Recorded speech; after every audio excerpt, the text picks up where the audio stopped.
Good to go. Okay, all right. Good afternoon, everybody. Joining us virtually and here today.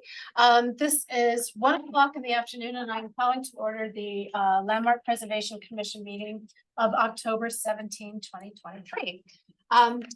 We start out every meeting with introduction of commissioners, and I will go ahead and start. My name is Julie Johnson. I am a historic preservation project manager, and I was nominated by the community at large. And if you want to start. Hi, excuse me, I'm Ann Mottenberg. I'm an architect nominated by the American Institute of Architects. Hi, I'm Nick Fusianis. I'm an architect and a developer, and I was also nominated by the American Institute of Architects. Hello, I'm Gary Petrie. I'm an architect and was nominated by the Denver Planning Board. Hi, I'm George Dennis, retired law enforcement. I was nominated by History Colorado. And I'm Erin Hummel. I'm a landscape architect and nominated by the American Society of Landscape Architects. And I'm Larry Sykes, an architect nominated by History Colorado. And I'm Brittany Bryant, Denver Landmark Preservation staff. Great, thanks, everybody. Generally, we have the next item is meeting records for approval, but we didn't have any this time, right? Correct. Thank you. Okay, so let's talk about audio tips for virtual participants. Number one, for better sound quality, we strongly encourage you to download Zoom on your desktop, laptop, tablet, or mobile device. You can click the audio settings to bring up an additional menu, add a background noise suppression, test your speaker and microphone, adjust their maximum output volumes. For presenters or public commenters, when it is your turn to speak, to mute or unmute, you can click on the microphone icon at the bottom of your screen. Expanding the menu next to the microphone will reveal additional options. You can select your speaker and microphone devices, test your microphone and speakers, adjust their maximum output volumes. And if you still have audio challenges, you can switch to phone for audio. Alrighty, then the next item on our agenda is public comment. Members, so this public comment is at the beginning of every meeting, and this is for historic preservation in Denver in general. It's not specific to a project.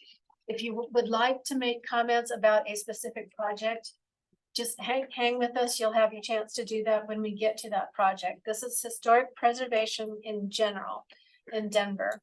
Members of the public have up to 2 minutes each. And if you are joining by phone, you can please dial *9 on your keypad to raise your hand, or email landmark@denvergov.org with name, phone number, and on which topics you would like to speak. And if you are on your computer, just please click on the little hand raise button. Do we have anybody that wishes to speak, Taylor? So I got one. No? Yeah. Sue would like to talk. Hi, Sue.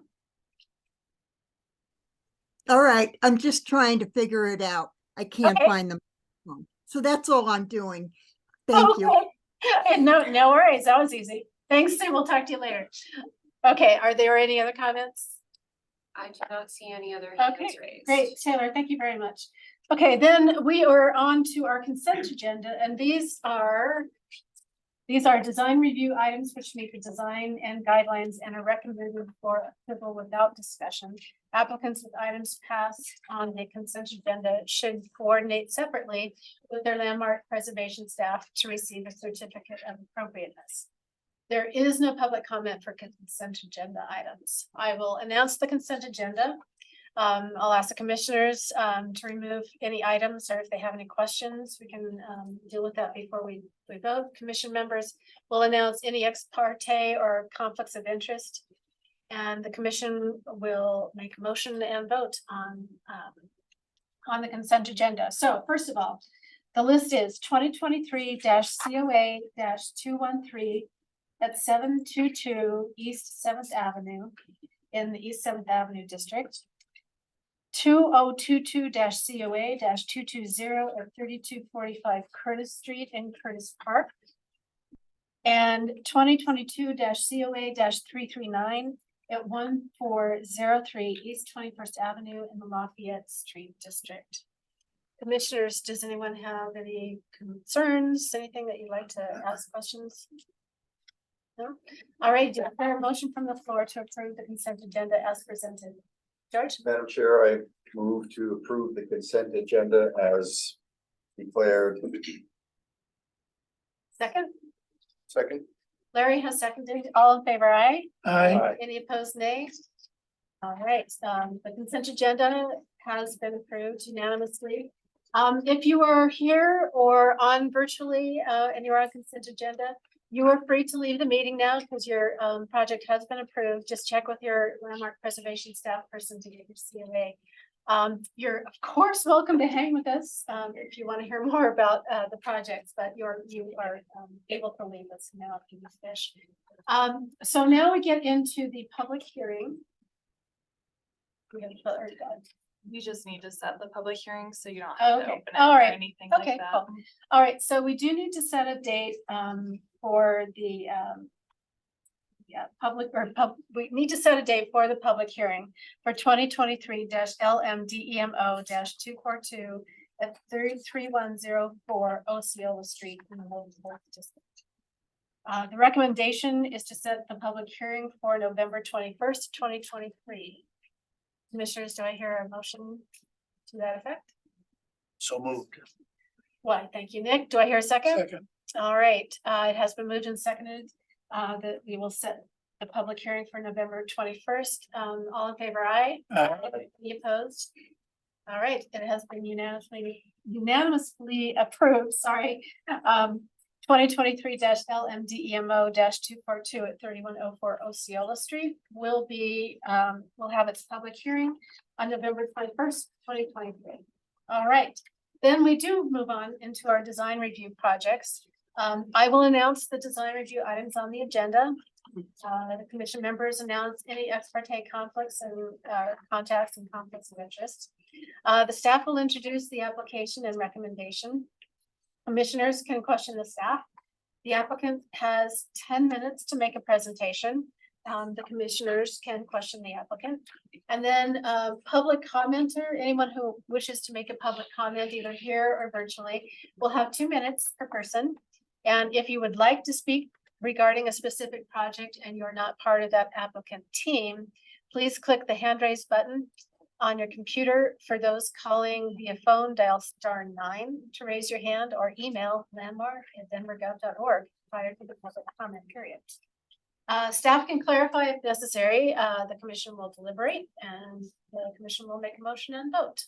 So the first item on our agenda for the design review portion of our meeting is 2023-COA-445 at 2145 South Adams Street, number 340 at Ormley House. And Brittany is our staff representative.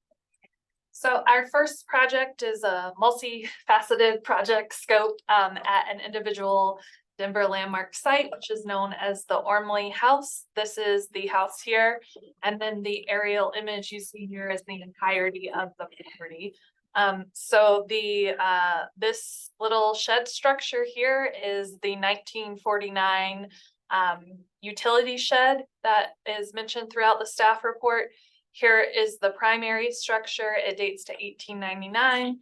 And then it's a little difficult to tell, but just behind that is the historic carriage house structure with a similar date of construction. And as you can see, the property is quite large. The Ormley House was designated in 2018 as an individual landmark under the history, architecture, and geography criteria. The home is associated with William Seward Iliff and his wife, Alberta Bloom. Iliff is well known for his endowment to the University of Denver. He was also a real estate developer and platted this area of Denver. And he sold off parcels that helped fund the university. Alberta herself was also pretty significant, and so were her daughters, who continued to live in this home until the Hill family purchased it. And the Hill family was actually the family who designated the property in 2018. So this home has changed ownership just 3 times in its existence to the current owners now, who are bringing it forward with some alterations. In terms of its architecture, it is representative of the Denver Square form of architecture. It's not as symmetrical as most Denver squares. So it does represent transitional elements from the Queen Anne style. It does have this wraparound porch that addresses the south side of the site. And then on the north side, there is the sunroom that you can kind of barely see peeking out here on the north side of the site. The home is also designated for its pastoral setting. And as a rare example of architecture in this neighborhood and early development patterns. So the project proposal before us today is one of them is a zone lot amendment. And the applicant is proposing to split the lot to the north. So here is the existing conditions and here is the proposed conditions. This will create a new 60-foot lot. And then the Ormley property will remain on a, I believe it's 127-foot lot. But with the zone lot amendment proposal, all non-conforming structures will need to be demolished. So that means you cannot have a shed structure on a new lot. So the 1949 utility structure is proposed for demolition. Here is an image of that structure. This structure is not mentioned significantly in the application for designation. The designation application does not contain a period of significance. And it would have been constructed when the Iliff family lived there, but after the death of William Stewart Iliff. We feel that in terms of the structures on the site, the carriage house is the more significant accessory structure. And while this is constructed of brick, it doesn't have any significant architectural detailing.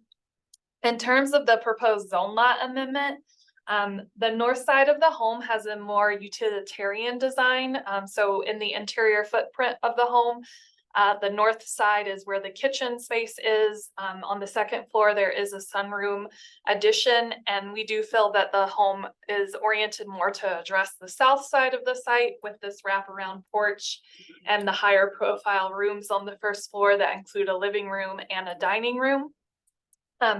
Additionally, when this property was designated, there was discussion that a zone lot amendment was proposed for this site. The north side of the property would be the most compatible spot for that zone lot amendment.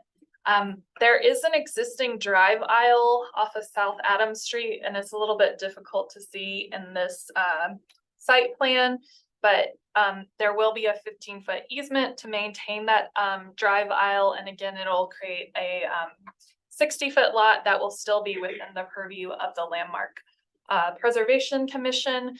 So staff have had a lot of discussions about this zone lot amendment and if it is appropriate for the site. And ultimately, we feel that we can be supportive of this zone lot amendment as it does retain the large pastoral setting. Of the 9 original lots that were originally part of the Ormley property, only 2 will be split off from the designation, or not the designation, from the property, and it will still be within the designation boundary, and therefore we still have purview over new development on this site to ensure that it is compatible with the surrounding context. So staff are recommending that the commission do recommend approval of the zone lot amendment and the demolition of the 1949 utility shed. Additionally, a new wrought iron fence will be installed at the front of the property with these proposed alterations. Here is an elevation drawing of that fence. Throughout your packet, there are images of a little bit more elaborate style fence. Staff are recommending that the fence design match that of shown in elevation, because while it has some decorative ornament, it's clearly identifiable as new. And then in terms of other site work proposed for this site, the applicant is proposing a new 3-car garage that will be accessed off the alley and will be located to the south side of the existing carriage house and on the south side of the Ormley property. It is significantly set back from the South Adams Street. As you can see, it's a very large lot again. There will be a pergola structure constructed on the east wall of the garage. The proposed garage has an inset of 12 feet from the alley. That's not required per zoning, so we are requesting that they reduce the setback from the alley. Zoning allows a 5-foot setback, so that would bring that new proposed garage in better alignment with the existing carriage house structure. There will also be some new site paving around the garage structure and around this new deck that is proposed off the south side of the site, but we'll look at that deck on elevation. So here is the north elevation of the Ormley house. Again, this is where the historic sunroom is, and for this elevation, the changes are pretty minimal in scope. This is a window here that the applicant has stated is deteriorated beyond repair. And since the time of me writing the staff report, the applicant has provided these additional photographs of that window. They have restored all of the other windows in this house with I believe Heritage window consultants. And this was the only 2 windows that were determined too deteriorated to warrant further restoration. Staff are not, after looking at the photos, staff are not concerned that these are restorable windows. However, we are concerned that the elevation drawings doesn't clearly articulate what this opening style looks like with the arched opening and the stone sill. So we are asking for those to be accurately drawn in the submittal, so we can ensure that the new proposed windows will be installed to match this existing configuration with square double hung windows, but with arched trim pieces and the stone lintel. It's not shown on this elevation, and I didn't include a photo of it, but you can kind of see here there is a non-historic shed roof structure that allows access to the basement that will be demolished, and then this window here will be converted into a door opening. Again, staff are concerned that this is not accurately shown in the drawings. We're supportive of this opening being converted into a door, but again, this is an arch-topped opening, and we would ask that those be preserved, particularly as these arch-topped openings are different from the openings on the south side, which are flat top, and they show the evolution of the home and where additions were historically done. So we really think it's important to preserve these original elements. The new door that will be installed in this opening is a full light door that you can see here. So all the windows are sightline JELD-WIN windows. I do believe this is aluminum clad window. I just need confirmation of that in the submittal materials. And then the existing retaining wall and decks that are located in the rear will be demolished and replaced with a new retaining wall and deck railing system that you can see here. They will maintain the same footprint that they have currently, so it is a 2-tiered system. And the lower deck does stick out somewhat on the north elevation. So this elevation is recessed a little bit. This elevation bumps out a little bit, and then this lower deck will come out just a skosh farther than the this elevation here. So looking at the rear elevation, oh, I did include a photo. So here's that basement access that will be demolished. It's right here in that proposal. This existing window here, which has glass block and non-historic windows in it, will be reopened, and a double hung window will be installed in that opening. And then you can see how the proposed retaining wall and deck system will be rebuilt. The proposed retaining wall is to be a CMU block with this applied stone veneer. Staff are a little bit concerned about this veneer as it doesn't match any of the historic materials on the home.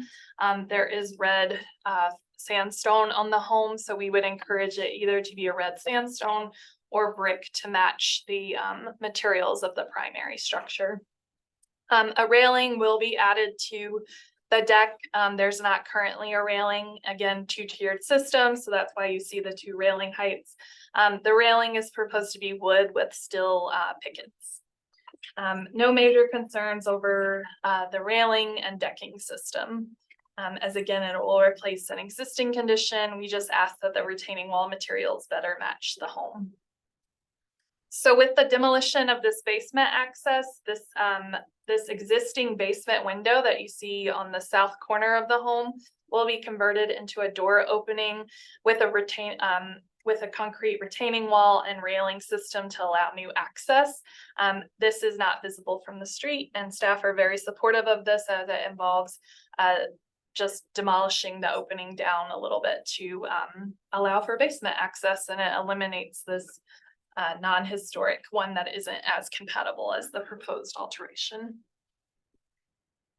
So on the south side of the home, an existing window opening will be converted into a door opening, and that's this window opening right here.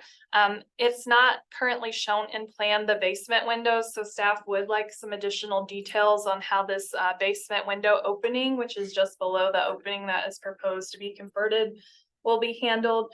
But generally speaking, we are supportive of this alteration as the window is not proposed to be widened. It's pretty back on the side elevation, and it's behind the wraparound porch, and will allow access onto this new low profile wood deck. This deck is not proposed to have any railing elements like the rear deck, so it's just a stepped level deck.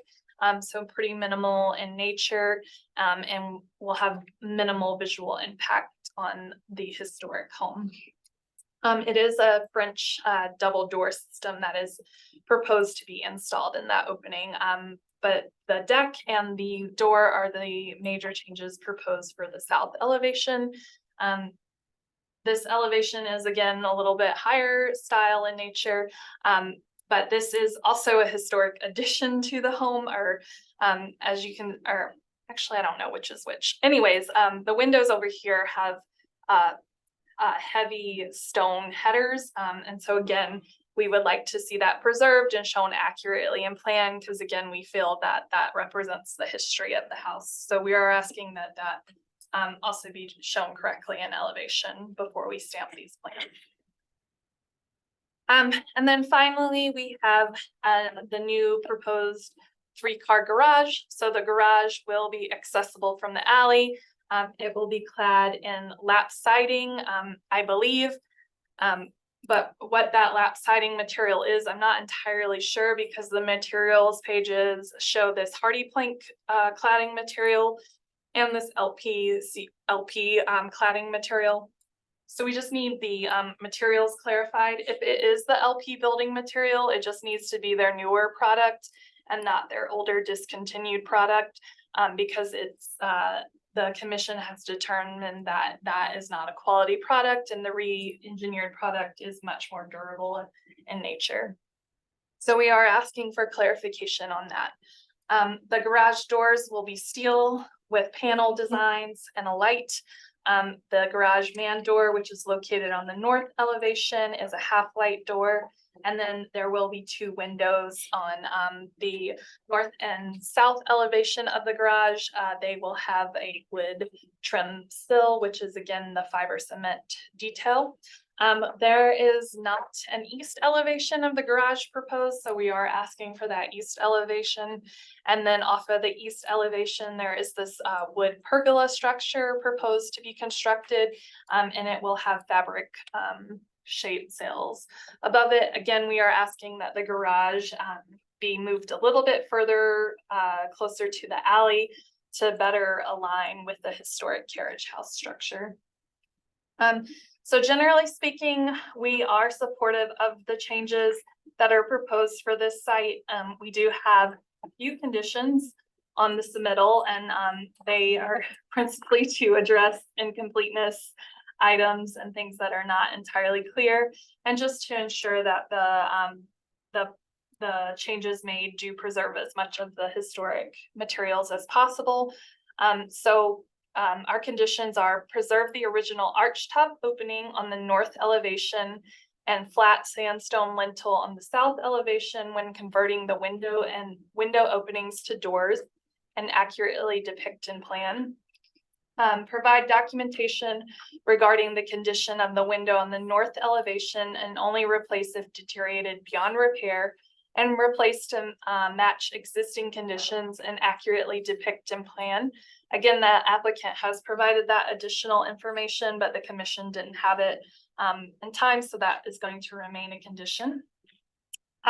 Confirm new window operation as a single or double hung window and the window cladding material, as there are some notes that say that the windows are double hung, and then there are some that say they're single hung. They essentially look the same. We just need to know specifically what they are. The garage door does have an integrated shade blind. We are asking for that to be removed as we don't typically approve that. However, that door is on the north elevation and is not visible from the public right of way. So if the commission feels differently, that's up to you guys.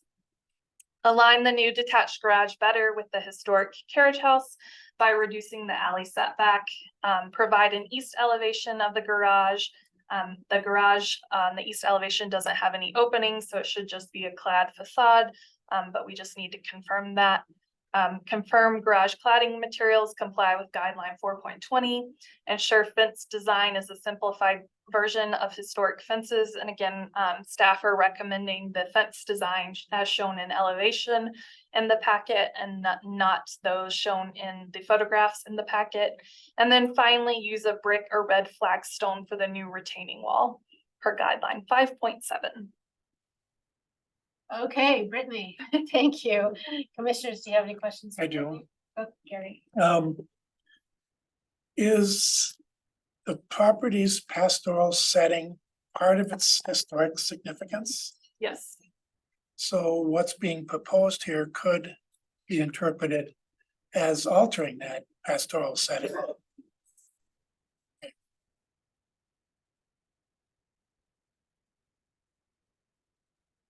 Can I ask a question sort of related to Gary's question is what is a pastoral setting? So most lots in the University Park neighborhood are still rather large lots. They're not 9 lots though typically. So the fact that this was 9 25-foot wide lots combined together, that's what's considered a pastoral setting, is that it's less like urbanly dense than the rest of the neighborhood. But is it defined in some way in the There's no specific definition in the ordinance, so I think that is for you guys to debate. And if the zone lot has a negative impact on that. All right, any other questions for Brittany? Okay, all righty then, applicants. So if you can come up here, and everyone who is going to speak will need to begin with their name and address for the records. And then you'll have 10 minutes. You're taking it.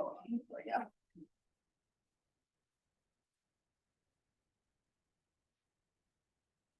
And then I'm gonna pull a timer up on the screen, and once I have that, you can start. Okay.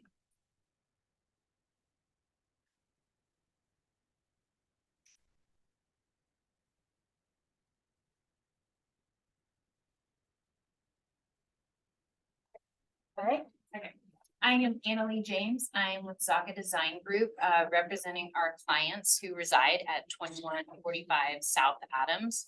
As Brittany has reviewed, the scope is an interior remodel with additional site work, new three-car garage, new retaining walls at the rear of the property to be no taller than 2 feet at any point. A new 2-level rear deck to replace the existing deck and the existing retaining walls as mentioned. And then the replacement of deteriorated windows at the north elevation, along with new exterior doors in place of existing windows, not increasing the size of those existing window openings. And then a new basement access to replace the unsightly shed roof basement access that is currently existing on the west elevation. We have reviewed all of the staff recommendations and made all requested revisions and updates to the package, with the exception of 3 items that we wanted to hear from the commission about. The first being the garage location. We know that the minimum setback is 5 feet. As the carriage house is currently located directly on the alley, it's not possible for it to be perfectly aligned. And we are wondering if the commission would be amenable to, if not 12 feet reduced from from setback from the alley, then potentially 8 feet, allowing enough space for a car to temporarily pull onto the apron in front of the new garage. Another item is the retaining wall material, because this is not visible at all from the front elevation of the property. Our clients would like to know if it would be, if the commission would be amenable to potentially a stucco material on this with a stone cap. And then the wrought iron fence along the front edge. I know that the staff has recommended a more simple design. Actually, the photo that's in the package is an existing fence that's their direct neighbors, and they're interested in just extending that same fence for continuity. So we would love to hear thoughts on those 3 items, and then happy to answer any questions that you have. Is that it? Commissioners. Was that it? Yes. It sounded like it. I'm sorry. Larry, did you have it? Yeah, can you repeat again about the details of the fence? Yeah, I was gonna ask that as well. Yeah, so I know that the staff recommended, we included a photo that actually the homeowner took of their direct neighbor's fence. So what they would really like to do is extend that exact same wrought iron fence along the front of their property, so that there's some continuity between those 2 properties. And if they can't do that, then they're fine to scrap the idea of the iron fence along the front. They'd really like it to look, to really match the neighbors, so that it looks as presentable as possible from the front elevation. Thank you. Questions for the applicant? I assume that the zone lot, or the splitting of the zone lot into 2 zone lots is in preparation to sell those 2 lots for further development. Is that correct?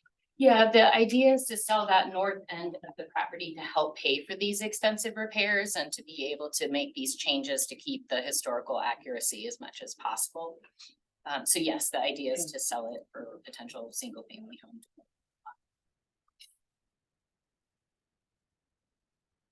Any questions for our applicant? And So, George? just a question on the fence, but this is more for deliberation, though. I think I'm okay with their reason. The applicant, okay. Anything else?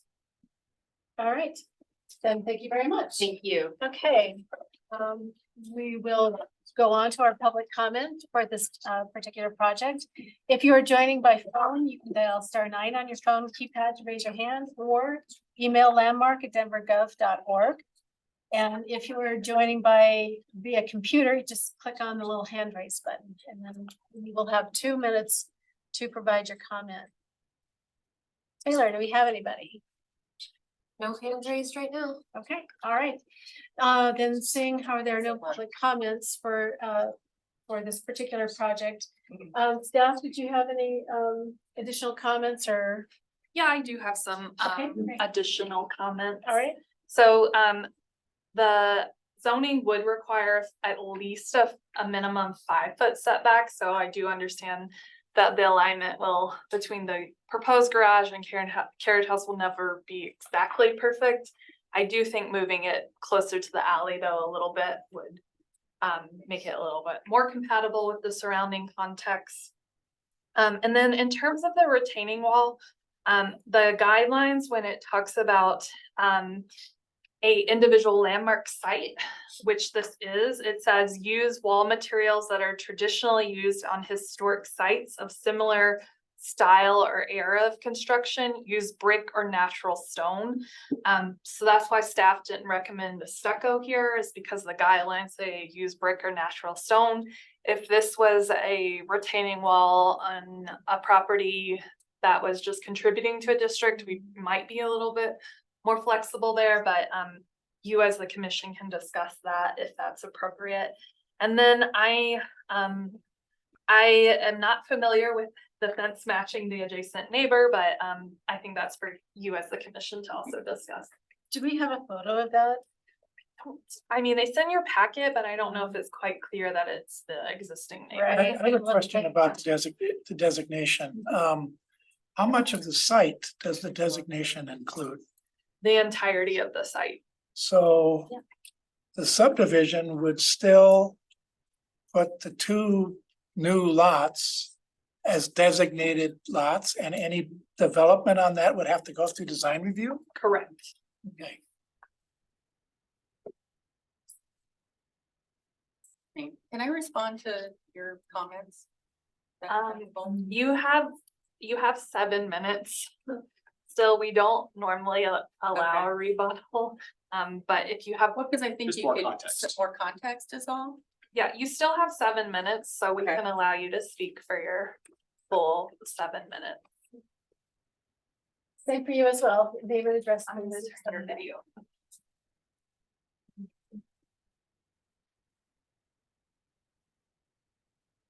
And can you hold on 1 second? Okay, And as soon as I hit play, you can go. okay.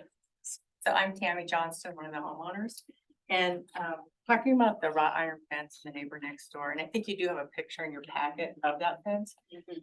The house next door, was built 10 years after ours by the same architect, and it's sort of like the same brick, a kind of that same era going on. And the fence and the landscaping are spectacular, and we want to carry that on over to our property. Right now, our property is very run down and it looks pitiful. And we just thought, we're gonna update the landscaping, and we thought putting that fence in would be just the chef's kiss. And then the setback that we're asking for in the alley, and you guys live in Denver, when you're pulling into a garage from the alley, some of those turns are really tight and it's stressful. And our only reason for having it back further is to come in and out without the stress of running into our neighbor's fence behind us or running into the garage itself, right? And the neighbor across from us actually kind of backs into our property a little bit to get in and out of his garage, and we don't want to be those people that have to use adjacent properties to get in and out of our garage. So, and then the other thing we're talking about, stucco. I'd like to make it noted that that retaining wall is in the pictures, it looks very high. We're bringing that way down and trying to minimize it. Right now, if you go to that house, it's just this massive pink double-decker retaining wall, and we want to take that down a notch so that the house shines and not the retaining wall. So our idea was to use a muted material on the stucco and then possibly a cap to tie it into the house. And we think that would, and we like Brittany's idea of using sandstone for that.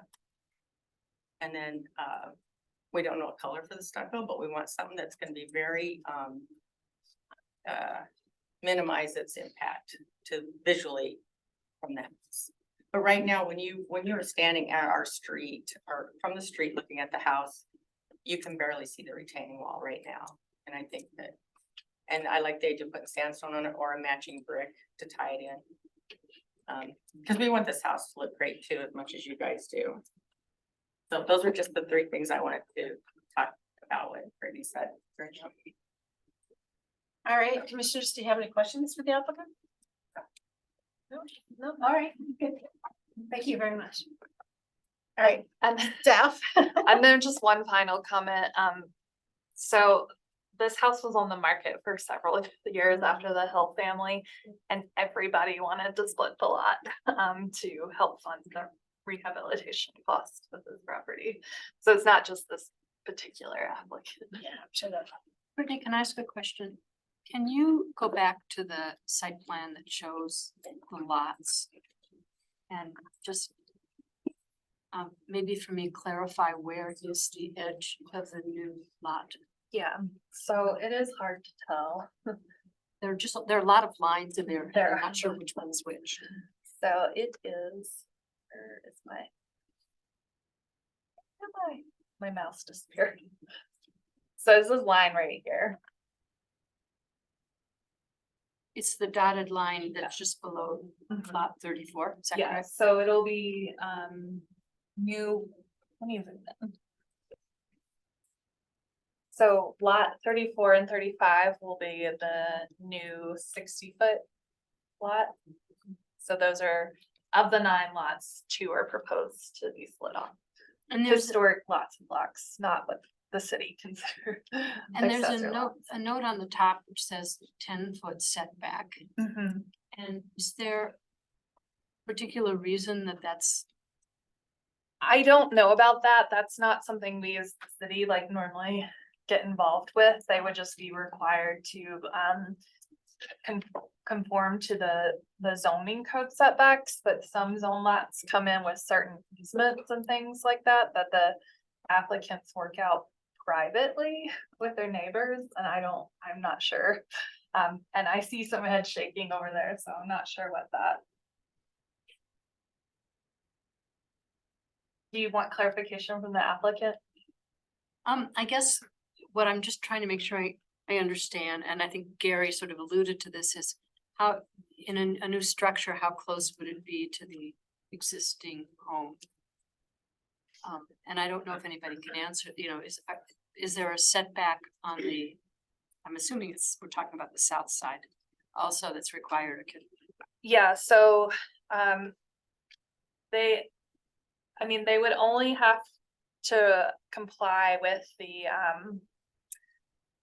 zoning setback, so I can't really say like where the new structure would be placed specifically. But this is if you look at photos of the house, this line kind of aligns with the drive aisle, so it'd be like in that general region, the north side of the drive aisle. But the drive aisle is actually on a lot that is part of the existing home. Yes, so that will still be on the existing Yeah, home property. thank you. That's all I need. That's good. And any new construction there would come to us. Yes. Correct. Okay. Thank you. Any other questions from staff? Issues? Gary? I guess I'm wondering if the 2 new lots are purchased by another owner, is there a process by which they can remove it from the designation without our input? No, it would have to go through a deed designation process. Okay. And for my benefit, it's just one lot, isn't it? Well, so it would be one New zone lot. lot. In terms of lots and blocks that are the historical like basis of the city, it's 2 of those. So sorry for the Yes, confusion. thank you. Denver is very weird. So we're talking about one structure there? One structure, Okay. because this is a single unit zone district. So one zone lot, one buildable lot, one single family is all you could build here. Yes, Okay. thank you. That helps clarify. Sorry, Denver's very weird with their zoning versus ownership versus historic lots and blocks. All right, anything else for Brittany? Any other questions? Okay, great. Then let's go ahead and go into deliberation. We've got a lot to unpack here. Shall we start with the zone lot? First, you guys want to delve into that first? Before we get into the details of Yeah. when it comes to our 20. I would be concerned putting if the zone lot is done, it's completed, it's put up for sale. But under the restriction of historic designation, I think they would have a tough time selling it. That's not our purview, but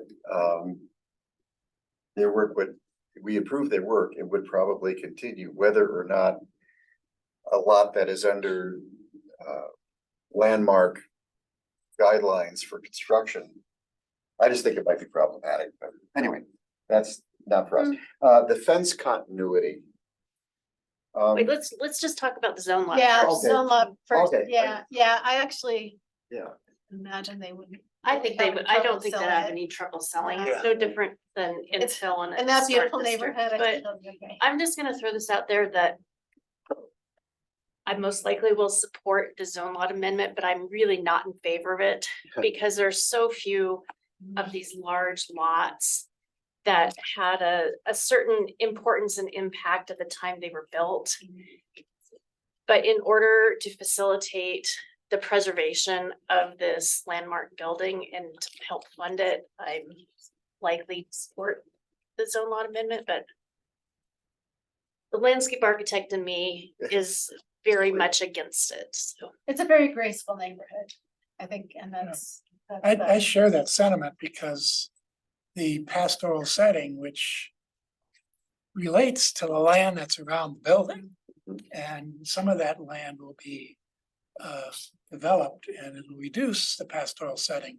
It's too bad we don't have an architectural historian here to either contribute to that concern or dismiss it. Not knowing how important the pastoral setting component of the designation is. So I think I share your position that I understand the desire to do what they're doing and how that's important to the preservation of property. But I also believe it's unfortunate, an unfortunate situation. Yeah, not that many places in Denver have that kind of condition. Yeah. Other comments about the loan? I have a quite opposite take on it. I feel like, given that it's still a house, it will still be a house on a large lot, but on a block that has multiple houses on it. It's not like where, this house took up an entire block. It's not a Belcaro mansion or something like that they're splitting off lots from. I don't feel like the essential character of the block will change significantly from doing this lot split. And I think that in the service of helping make a preservation project possible, I think it makes sense. And I think it's also, we live in a city with challenging housing concerns, which is not our purview, but is something that, I wouldn't want to block happening. Possible. Other thoughts? Hear from Nick or from? No, I support it. I support staff's position. I agree with Larry. I think it should happen. Okay, Anne, did you have any thoughts? on this? No, I agree. Okay, excellent. So we will be in favor of the zone lot amendment. That's great. We got that out of the way. So let's first why don't we delve into the items that the applicant wanted us to discuss. The garage location, what were y'all thinking?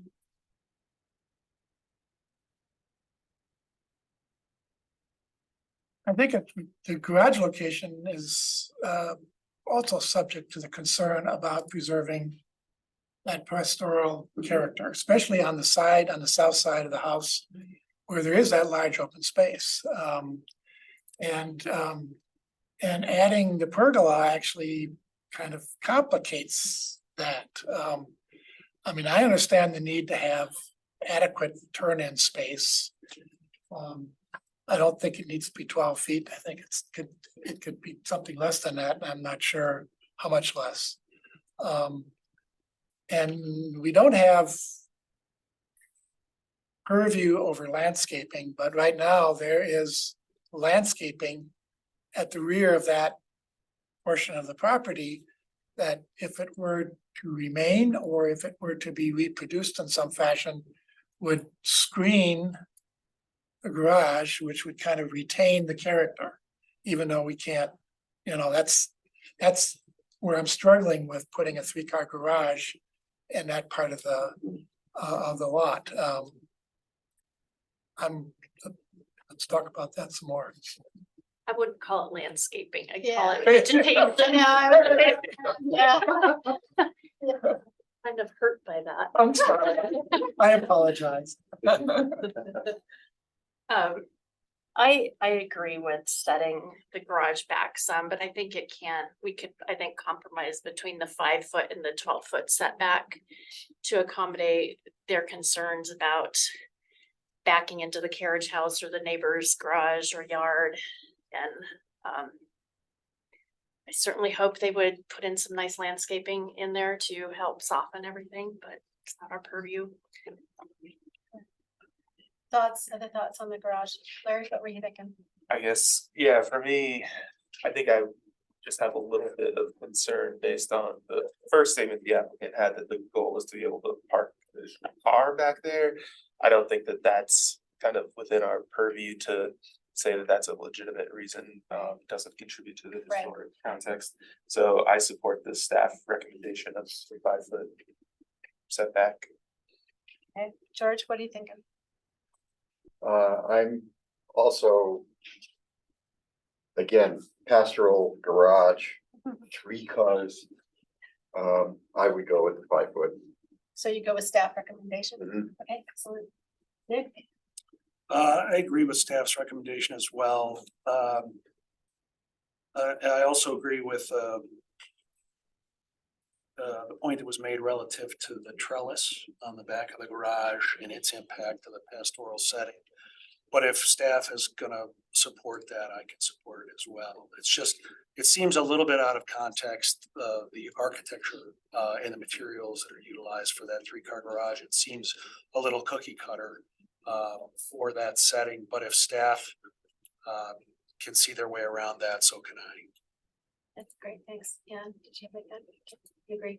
Okay, so on the subject of the garage, we're citing, we agree with staff, correct? That seems like I've got a bunch of nodding heads. Okay, so the retaining wall, they propose stucco. That's not necessarily something that we would normally put there, according to the I wonder if guidelines. the brick from the utility building could be reused for retaining wall. That could be a friendly suggestion, certainly. Real quick, I'm looking at the retaining wall guidelines, and it does say under 5.8G that stucco may be applied to concrete retaining walls only when using a smooth cement such as stucco, at least 7/8 thick, and using a simple color found in the historic context. And then there's some stuff about putting stucco over trapezoidal retaining wall blocks, but so it does seem like there's something in the guidelines, if I have the correct referencing. So all the retaining wall guidelines are new. They're all from our update in 2022 last year. So we split out historic districts versus individual landmarks. Oh, But you guys can definitely discuss if you feel stucco is appropriate all here. right, sure. Well, what are your thoughts? I mean, the applicants would like to use stucco. What are your thoughts, Larry? I guess, yeah, yeah, I think I probably support the staff recommendation on it. Yeah, I would, if it's stucco over CMU, I definitely would not support it, as it's likely to crack in the freeze and thaw and would look pretty poorly. It was stucco and concrete, but that wasn't what we're discussing. I think I would prefer to see a natural stone or brick that would tie in, and I don't know if I'm so much opposed to a buff sandstone as to the image that's shown looks very contemporary to me, with kind of a staggered inset and protrusion Right. and the thinness of the veneer, that I would look for something that would be a more like blocky ashlar pattern of large stones. And then I think a buff may look more appropriate, but I'm not really familiar with this whole neighborhood either, if there's any natural stone, but also it is at the back of the house and really won't be visible. Add to that, traditionally the stone would have been set in mortar, and the image that they're showing there It's is a a, dry is a, s- is a dry stack kind of Mhm. almost sawed joint. Yeah. Those, the beds are so straight that I suspect that, my first reaction was this was artificial stone. I don't think it is. I don't but, think it is, but uh, yes. I was my It, thoughts but it's certainly out of character, for the neighborhood from what might have been, compatible with the way stone was used there. And there is red sandstone on the front of the building. I mean, I would be in favor of maintaining that kind of color compatibility. Okay. Nick and Ann, what are your thoughts? I agree with staff again on this matter. Okay, Ann? Yeah, I'm just looking, is it 5.2? This is the guideline that we're looking at in order to It's 5.7. No, 5.7, sorry. 5.7.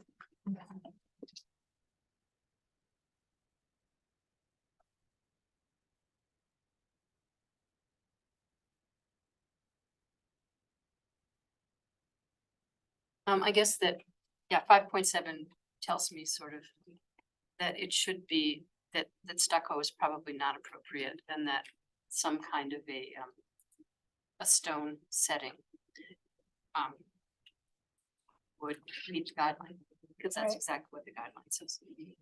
Okay, great. So it sounds like we're in alignment that we support the staff's recommendation on the retaining wall as well.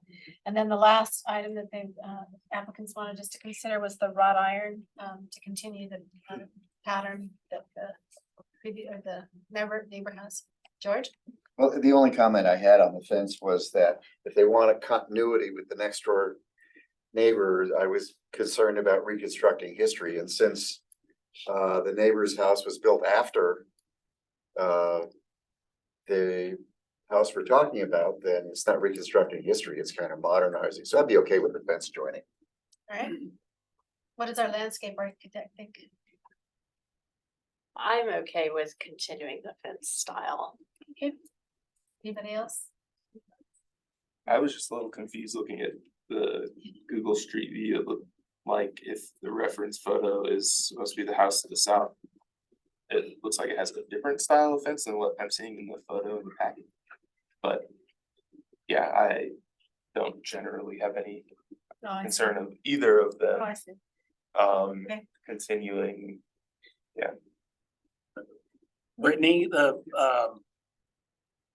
in light of what the applicant just stated or clarified in terms of the justification for the adjoining fence, what is staff's position relative to new and whether or not that's in keeping with the guideline associated with the landmark property? Yeah, I mean, I'm kind of inclined to agree with Larry. They don't seem quite the same. Cause the one in the image is of it looks like a stone house. And the property to the south is a brick house. Looking at the one south of this property, it is a simpler design than the one in the packet in Google Street View, so I'm okay if it matches the fence to the south. But I don't know if that was the applicant's intent. So, Well, we could just condition it that way. Any other thoughts about the fence? Okay, great. Then it sounds like we may need to put another condition. Well, and just for the record, I would like to change that. I think the zone lot issue, the first one that we discussed,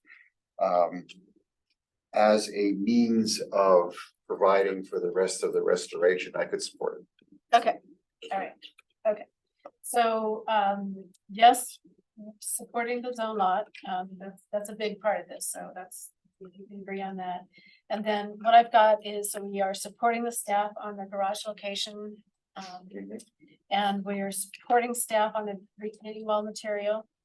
And we will allow the wrought iron fence to continue with what's there, as long as it's the fence on the south side. sure, I do have a clarification on the retaining wall. Erin though said she'd be okay with some other color natural stone, and I specifically call out red flagstone, so. If I think everybody else went along with you. on Okay. that one. Yeah. just for clarification, so we don't have to make a friendly amendment. Okay, No, I could go either way. okay, great.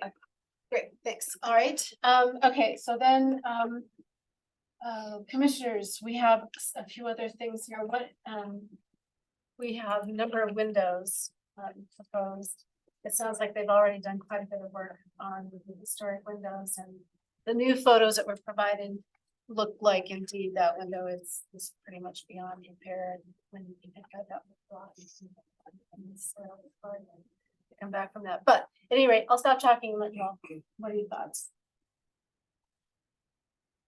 Also, Sorry?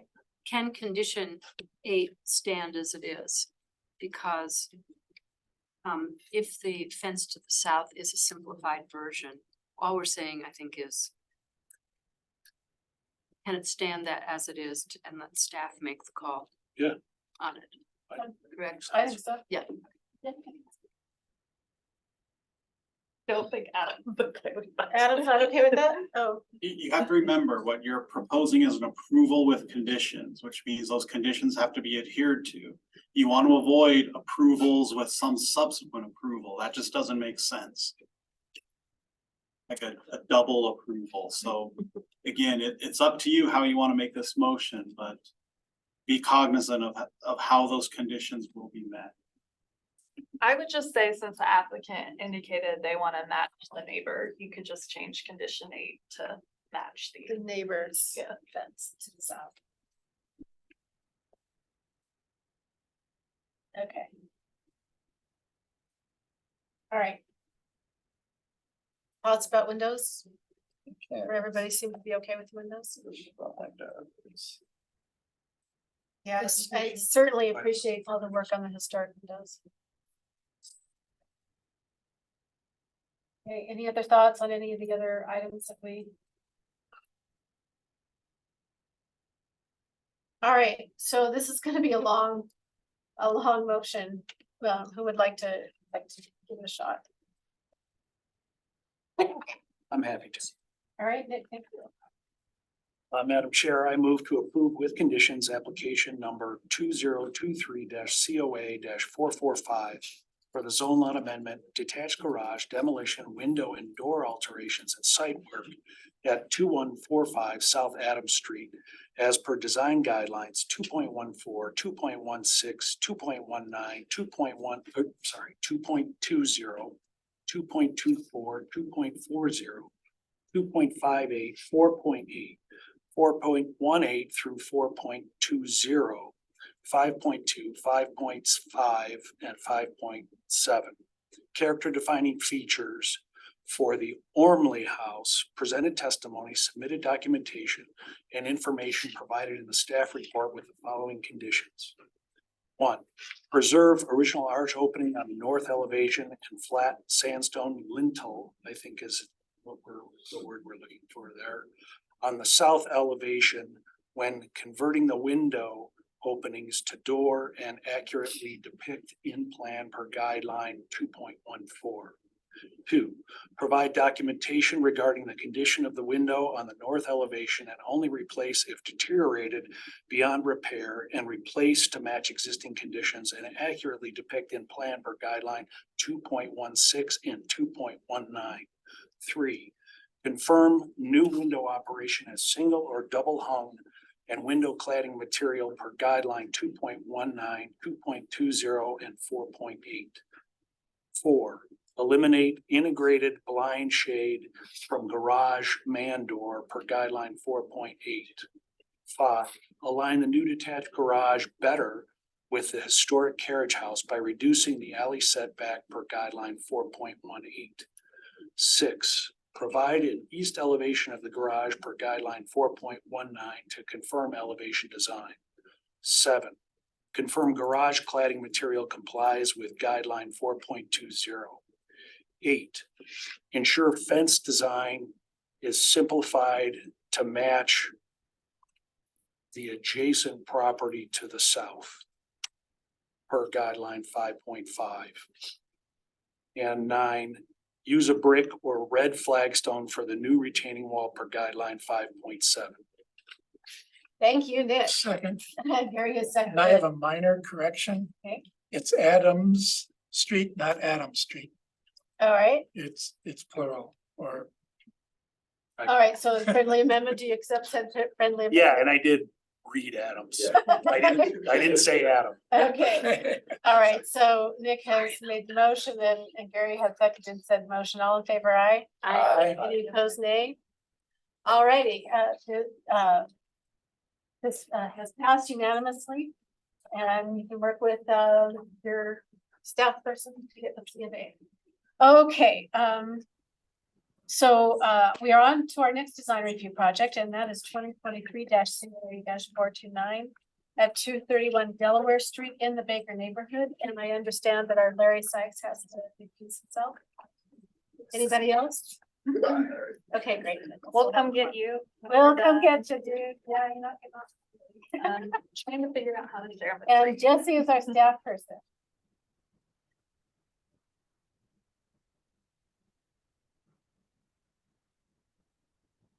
All right.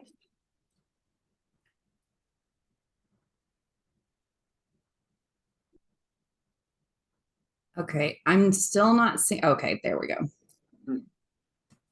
Hopefully I can click on that and change the slides. If not, Brittany, if you wouldn't mind whenever I get to that point. So this is 231 Delaware Street. It was constructed in 1900 and is a contributing Queen Anne cottage to the Baker Neighborhood Historic District. The primary structure on the lot has a simple symmetrical gable roof form with shingles in the gable end and brick below. Windows and doors on the primary structure have tall, narrow proportions and an identifiable rhythm and placement. The house is situated on roughly 37-foot wide lot with roughly 21 feet between 231 Delaware Street and the house to the south of the building. It's not letting me change it. If you wouldn't mind going to the next slide. So the applicant is proposing to demolish the existing one-story garage on the southwest corner of the lot and construct a new two-story ADU in its place. The proposed ADU footprint will be 18 feet 8.5 inches by 22 feet and will be 23 feet 9 inches in height with garage access off the alley. The alley, the ADU is located within the range of locations for garages and secondary structures in the context. It is located at the back of the lot with alley access, and that fits in with typical siting patterns and orientation. Staff did have minor concerns with the ADU's position extending past the side of the primary structure. However, the lot has an existing curb cut and driveway at the south side of the lot, and the current garage extends past the side of the primary structure. Staff's final thoughts on that matter was that as long as the design was contextual and was compatible with the primary structure, that we might be fine with the placement extending past the side of the house, just so long as it was contextual. Staff in this case did not feel that the proposed design was contextual, so we're not supportive of it extending past the side of the house. Next slide. So pictured here are the floor plans for the ADU structure. One other thing I would note, garages are not considered historic or contributing features to the Baker Neighborhood Historic District. So staff was supportive of demolition of the existing historic garage. Next slide. The ADU will have a simple rectangular footprint with an integrated exterior stair and a one-story bump out on the south side. The ADU will feature an asymmetrical gable roof form without an overhang, a form that is atypical to the district context and does not align with the roof form on the primary structure. This structure will extend again, as I said previously, past the side of the house and will have visibility from public vantage points because there's quite a bit of depth or quite a bit of width on this lot and distance between this structure and the house to the south of this structure. While this can be recognizable, so while this can be recognizable as modern construction, it is not a simplified interpretation of the historic designs found in the historic district or on that primary structure. The ultra-modern design and asymmetrical form are not neutral, and they do tend to compete with the character of the primary structure and the block, houses on the block in this district's context. So staff feel that the modern design could work for this ADU. However, that design should be simplified, and it should better relate to the primary structure on the lot and to the district's context. Next slide. The ADU roof will be clad in standing seam metal. The lower walls of the ADU will be clad in brick salvage from the existing garage structure on the site.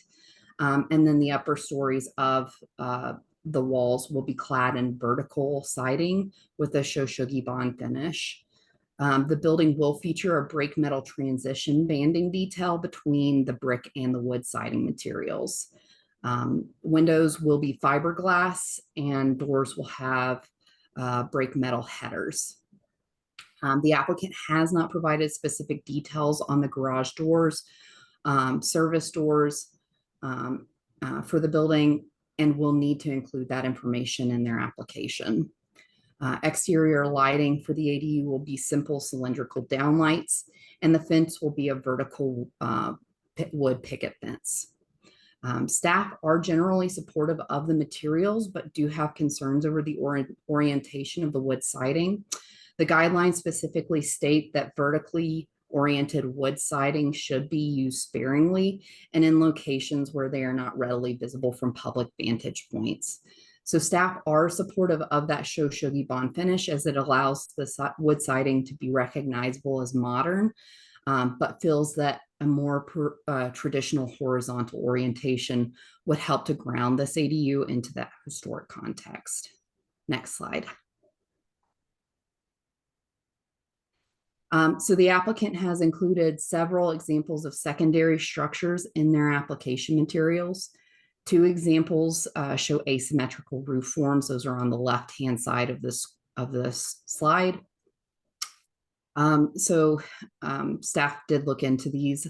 One of them appears to be historic, but has been significantly altered, as you can see on the right-hand side of the gable / shed roof style secondary structure to the far left.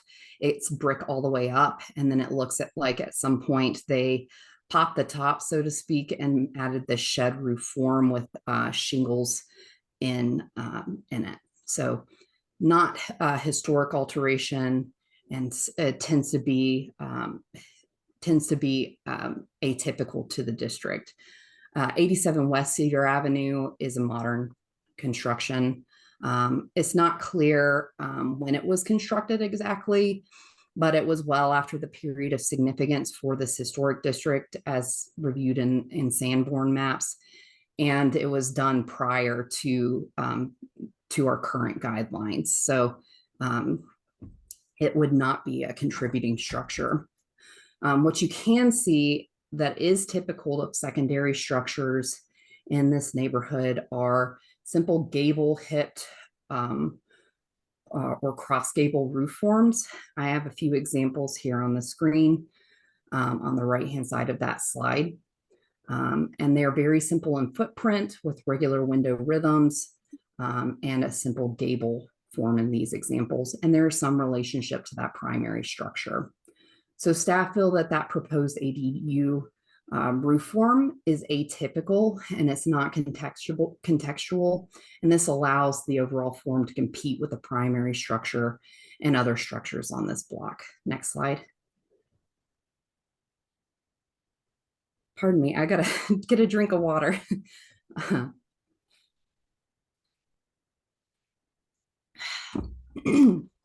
So the ADU is proposed to have ribbon windows that wrap the north and south corners of the building.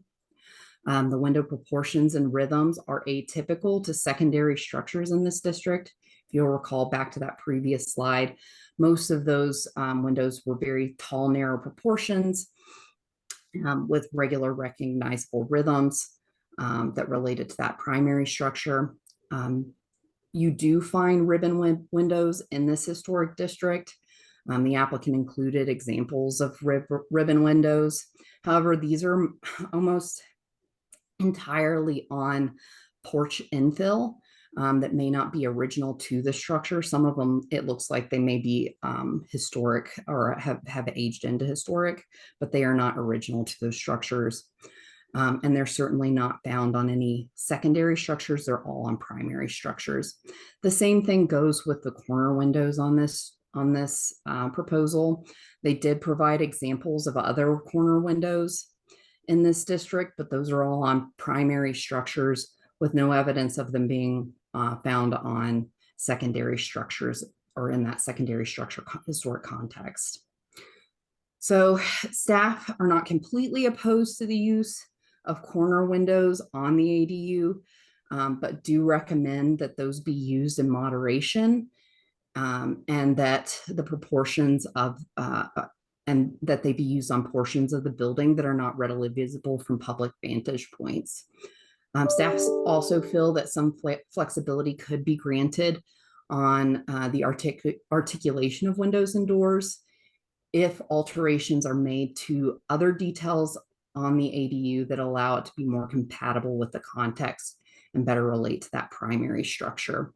One other thing I would note about the corner windows, they provided examples of other primary structures with corner windows. The primary structure on this lot does not have corner windows, so there's not really a context to support the use of corner or ribbon windows on this ADU structure. Next slide.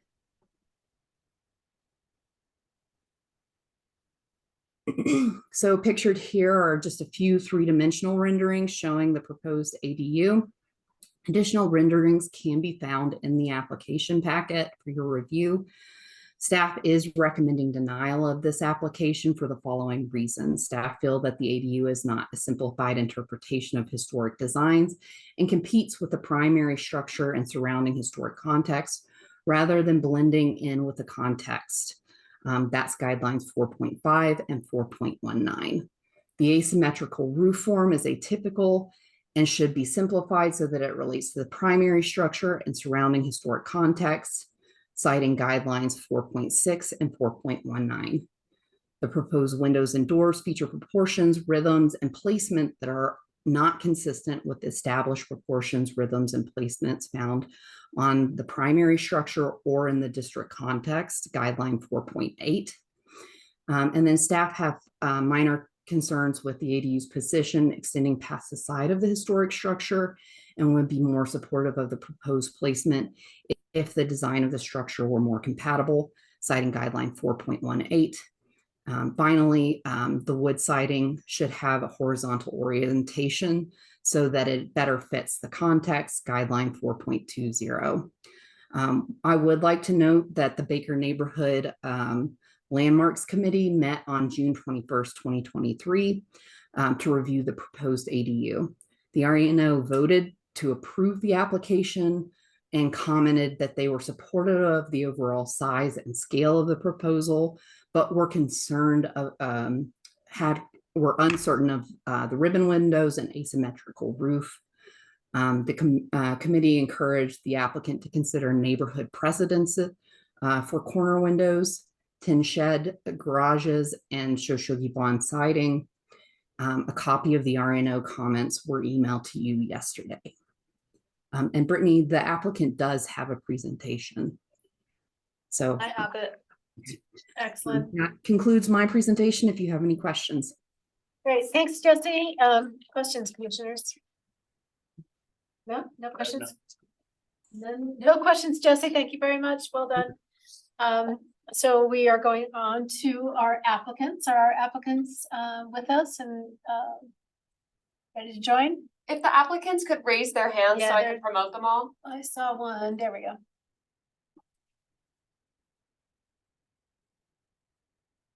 Beth, you should be able to unmute and turn your camera on whenever you're ready. Hi, Beth. Can you hear us? Hello? Might just be taking them a minute to port over. Wim, you should also be able to unmute and turn your camera on whenever you're ready. You can also just unmute if you don't want to turn your camera on. Oh, there we go. Hello. Hi, thank you. Hi, sure. Wim and um, Heather will be speaking first, and then I'll be following up shortly thereafter, if that's okay. Hey, that's perfectly fine. When And- each of you start, if you could give your name and address for our records, and then together you'll have 10 minutes. Brittany had something. And just like Jesse said, next slide, you'll need to do the same.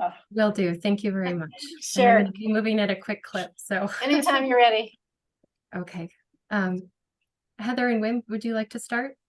Sure, great. Well, thank you, everyone. My name's Heather Nielsen, and along with my husband, Wim DePrill, and our 14-year-old son, Mateo, we're the residents and owners of 231 Delaware Street in the Baker neighborhood. First, thank you just for all of the good work that you all do to keep our neighborhoods thriving and sustainable. So before Beth takes over to explain our project, I just wanted to share that we've lived in the neighborhood for over 20 years. I moved here 21 years ago to work at the Denver Art Museum, where I'm the Chief Learning and Engagement Officer. I've biked from my home down Bannock to the museum for all 21 of those years. And our son went to school at DCIS Fairmont, where he could walk from home and school and back again. And my husband also has commuted by bike. And I say this because Baker's a neighborhood where we've been able to live according to our values, a place where we can live, work, and play. So when our son was born, we made a significant investment to renovate our home, ensuring that our 1904 structure would last another 100 years. And so the project that we're proposing to you today is the second renovation, an investment we hope to make to keep our property vibrant and dynamic. So the current garage is failing. We started this project wanting to make an investment so that we could renovate the garage, creating a safe place for storage and to park a car. And we're proposing an ADU that supports the city's focus on density and where we can welcome aging parents and in-laws from Belgium when they visit. So to this end, our project is really about respecting and honoring the past while being inspired by the historic architecture and vernacular. Our hope is that you can see in this project a reverence for place and history, a commitment to sustainability, and a commitment to a design approach that's rooted in history and context while also being forward-thinking. So thank you. I can't thank you enough for your time, and I hope you're excited about this project as we are. Beth, I'll let you take it. Thank you, Heather. Good afternoon, everyone. My name is Beth Mosenthal. I'm a licensed architect and founder of C1 Architecture and Design. I'd like to use this brief time to elaborate on some of the design drivers related to precedent and guidelines to address staff's comments. Next slide. To begin, I'd like to build on Heather's comments that the goal of this project is to create a high-quality, thoughtful structure, both rich in context and craft, that is compatible and resonant with its historic context, while also creatively addressing pragmatic constraints and opportunities related to functionality, contemporary construction, site constraints, and zoning parameters. Next slide. From a site perspective, our brief from Heather and Wim was to create as minimal of a footprint as possible. Our aim was to respect and reinforce existing historic patterns of use. We initially tried to salvage the garage. However, we would have to build next to and over the existing structure, which, given its age, as Heather said, is no longer structurally sound. Next slide. For functional and space optimization purposes, it was decided to demolish the existing garage, salvage and reuse the brick, and maintain the one-car garage with vehicular alley access and pedestrian and bicycle access from Delaware. The resulting footprint is as consolidated and minimal as possible. Respecting the 5-foot zoning setback, the 1.5-story portion of the structure is out of the sightline from Delaware. We believe it would be a hardship to move the structure further north, as it would result in a minimal functional yard space and the demolition of a very beautiful mature shade tree. The stair is placed on the exterior bordering the 5-foot setback, while continuing an existing circulation path and is screened with a wood armature that will be planted to further reinforce the secondary nature of the structure to recede into the background and existing landscape. Next slide, please. From a form perspective, we intend this structure to be recognized as current construction and a simplified interpretation of historic designs while respecting and being directly informed by the existing primary house, as well as existing secondary structures located on our many neighborhood alley walks. Next slide. From a proportionality standpoint, we carried the one-story datum line from the front entry of the primary home to the top of banding of the ADU. The design echoes and interprets the materiality of the primary home with salvage brick on level 1, accent banding between the stories, and a rich dark brown red Shosugi bond. The pictures don't really do it justice on the upper level. This dark color was used with the intention of creating a material that is high quality and enduring, but meant to recede into the background. Next slide. While almost every window of the primary home is a different size, we look to the upper level west elevation window, most visible from the alley, to inform the proportions of the windows on the half story of the ADU. While no dimensions were precise given the vintage of the home, we looked to the nearly 1:2 ratio of the upper window and emulated that in our 30-inch wide by 54-inch high windows. Next slide. We utilized a ribbon window form for several important reasons. The ADU is visible from the field beyond the home. The ribbon window format allows for visual porosity through the ADU, referencing back to the primary home and historic structure, while providing the homeowners with an important preserved view from the primary house to the mountains beyond.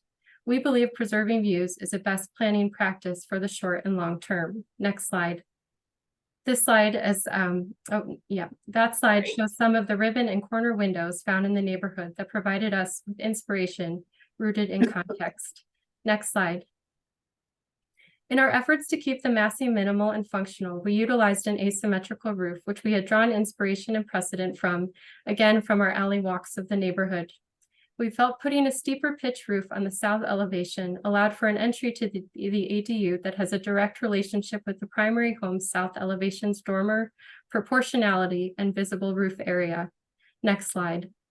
In testing the massing of the home, we positioned our design in GPS in our 3D modeling software and photoshopped it into the image you see on the right hand of the screen. When looking straight on at the home from Delaware, one does not see the ADU. When looking at an oblique from the south, the stair is barely visible, given the 5-foot setback and the one-story nature similar to the scale of the existing garage. Next slide. Lastly, we wanted to reiterate our intent in using materiality and detailing that both relates to the primary house and surrounding context while expressing the new building's current age. Next slide. The salvage brick and banding creates a recognizable direct relationship with the primary house and scale. The Shosugi bond above is dark with hopes of having the structure recede behind the primary home and is oriented vertically to further reinforce the notion this is indeed a simplified and contemporary interpretation of a secondary structure within the historic district, while oriented vertically to optimize its shedding of water. Next slide. The last image shows an actual install image of the product we are proposing. We've tried to select a finish that is warm and subtle and will blend into the nature that surrounds the structure while providing an interesting visual moment in Baker's dynamic alleyscape. Next slide. In conclusion, I'd like to read this last statement to respectfully summarize our design intent. We agree wholeheartedly with Landmark's desire to conserve and protect historic structures, character, and to preserve a special sense of place in the Baker neighborhood. We also believe that when building a new structure within a historic district, there needs to be some room within thoughtful parameters, such as the design guidelines provide, for creative interpretation and innovation that aligns with the application of contemporary materials and products, as well as the ability to create a design that incites and celebrates a thoughtful dialogue between the juxtaposition of a new and historic structure on the same site. We're proposing high-quality materials, a high level of craft and detailing, and a very small footprint that respects its site and context while preserving nature and maintaining high functionality and flexibility for the homeowner and future homeowners in the short and long term. We appreciate your consideration and in earnest ask that you please consider this design for approval so we may proceed to permit submittal and construction. Thank you for your time and consideration. Sure. Commissioners, do you have any questions for the applicant? Can we really quickly get your address, Oh, Beth? sorry. Oh, sure. It's 909 South Josephine Street, Denver, Colorado, 80209. Excellent, thank you. Commissioners, do you have any questions for the applicant? Does it look like it? Okay, great. There are no questions. So let's go on to public comment then. Do we have any, are there any people out there? Yes, we've got, we have Ozzy. Just give me just Yeah. 1 second, sorry. Hang on, Ozzy. Ozzy says they them.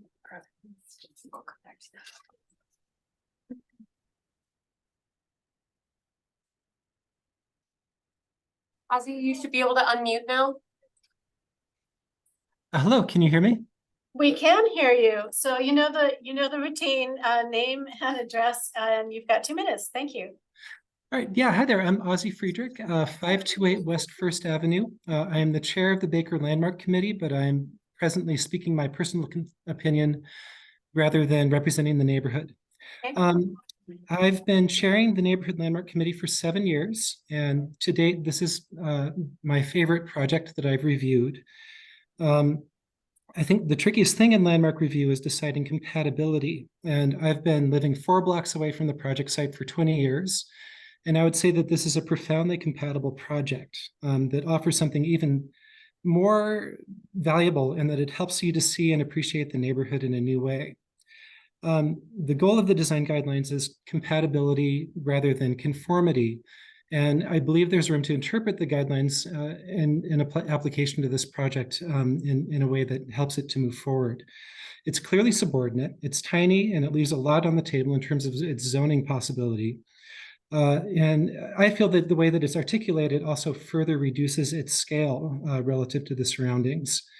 The siting, I think, is the siting as the placement on the site, the alignment of that exterior stair, I think is brilliant. It really ties it into the existing house and that drive approach in a very appealing way. And I do not see any way in which coming across this structure on the alley will detract in any way from appreciation of the neighborhood's historic character or its integrity. The alleys of Baker are full of strangeness, and I think we should be careful about an approach where we just hand wave away all the weird stuff by calling that non-historical or non-typical. All of that is part of what makes the vitality of the neighborhood what it is, and I really believe in this project, and I hope the commission can help find a way forward for it. Thank you. Ozzy, thank you. Taylor, do we have anybody else with that hand raised or? No. No, alrighty. Okay, Jesse, are there any comments that you want to make before we go into deliberation? Yes, I did want to just touch on one thing. Sure. So the applicant had mentioned there are some zoning constraints that may have helped to inform somewhat of the roof form. I did let the applicant know that we do have an administrative adjustment process for building forms that would allow, violation of the bulk plane or height in situations where the building, it allows the building to better fit the context. Staff did not feel that the current design necessarily fit the context and would not be supportive of an AA. Obviously, this doesn't need it as it's built within that bulk plane. But if they were to shift the design, the roof form, and it did violate the bulk plane, there is the opportunity for an administrative adjustment. Okay.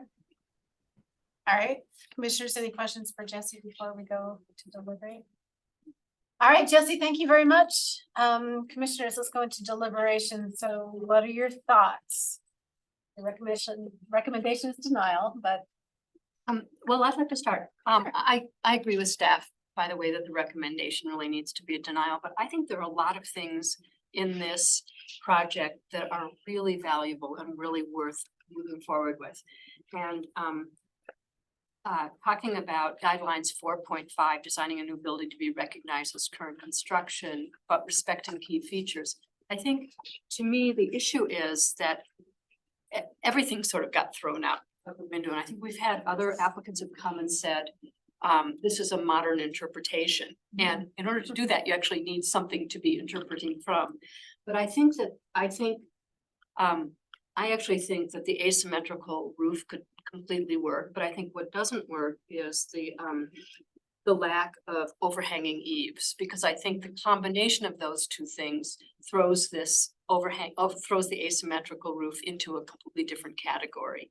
I think that the material could definitely work, but I think not having it horizontally the same very unusual material, having it horizontally would relate better to the house. And I also think that the applicant should consider doing something with the gable end. Because I think that a gable end would tie it back to the structure, but I think the volume of it, I see it as being subordinate to the main structure. And as I said, I support staff. I think that it needs to be a denial, but there are a lot of very positive elements to this, that if there were just a few more elements that actually tied into the historic property, this could be very successful. Okay, all project. right, Anne, thank you. Normally I'd look at Larry, but I can't, so. Gary. Well, I'm glad Ann went first because, I was wondering how, I keep thinking about some of the ADUs we've already approved in other districts that were met the guidelines, but visually were very uninteresting. And so I was originally thinking, what's wrong with this design? Other than the fact, yes, it doesn't meet the guidelines that are stated, but what would be wrong with proceeding? But I'm glad that you went first because I agree with what you suggested as ways to make this more compatible, even with the material selection and the asymmetrical roof. So I will support the staff's recommendation of denial, mostly relying on the suggestions that Ann made as things that should be considered to make the basic form acceptable, as well as the material palette. It really does have, it's really too contemporary and not contextual enough. And I think it's a combination of issues, not any one. And the fact that it doesn't have eave and gable overhangs is one. And I think not necessarily a problem with the corner windows, but the proportions of the corner windows are not in the same historic context that existing corner windows have. So it's a combination of things. I have something else to add, as far as the location on the property. I am in support of where it is shown now, one, to Yes. keep as much functioning Yeah, backyard, but I also don't think it'll be highly visible from Delaware. It being not the full height of the roof there, it's going to be very subtle. So I think the sighting on the property is appropriate, and where the entrance stair is appropriate. okay. Anybody else? I'd just like to take a second to say that I agree with staff in general. I agree with most of what my colleagues have said. But I'd like to emphasize further what a beautiful piece of design and Yeah. architecture this is. I've sat on this commission now for 3 or 4 months, and this is in the top 5, if not the top 1. It's just a beautiful piece of architecture. The unfortunate thing is, it does need to change, not a lot, but a little bit, in order for it to be considered to be more contextual. But I do want to commend the owners. Their heart is obviously in the right place. The architect is a brilliant presentation, very articulate and very well done. So thank you. I agree. All right, do I hear a motion? I'll make the motion. Madam Chair, I move to deny application 2023-COA-429 for the ADU at 231 Delaware Street as per design guidelines 4.5, 4.6, 4.8, 4.18, 4.19, 4.20, character defining features for the Baker Neighborhood Historic District, presented testimony, submitted documentation, and information provided in the staff report. Do I hear a I'll second? second that. Gary has I have a seconded. question Okay, about whether or not to include guideline 4.6. Because the staff recommendation, the staff's objection is the asymmetrical gable, and we're saying I agree that the roof form needs to be compatible, so the guideline applies. But that does not necessarily rule out an asymmetrical gable in this particular context. And I don't know if we need to say that, or if I just did. I think you just did. Okay. Okay, so you have seconded the motion. Yes, and a change isn't necessary. No, I don't think so.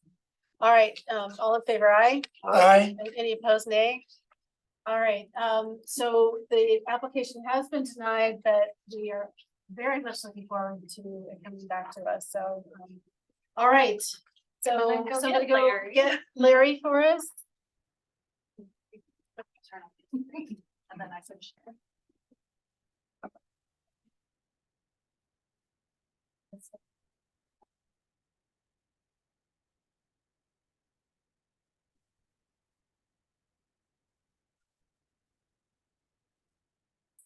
Oh.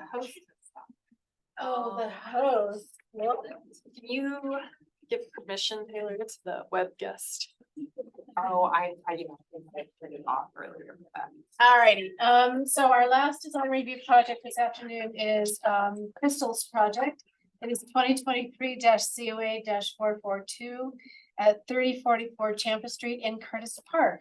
Crystal, whatever technology is ready, go for it. Great. So this application is for phase one new infill proposal at 3044 Champa Street, which has previously been denied by the commission twice this year. So this is their third proposal. The applicant is proposing to construct a new single-family residence with a garage and ADU on an existing vacant lot in the Curtis Park Historic District, which is outlined here in red on the left. Development along this block of Champa Street will have a consistent setback of 20 feet as shown on the site plan.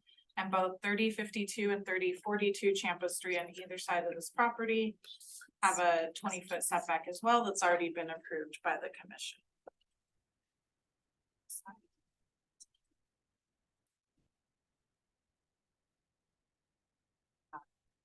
So here at the top of the screen, you can see the streetscape comparison for immediately adjacent structures showing the proposed new infill structure with a green box around it near the center. The new proposed house is a combination of a gable front and flat roof structure and will be approximately 30 feet tall and is of a height consistent with other houses on the block. At the bottom here, you can see outlined in purple and orange the two previously denied proposals.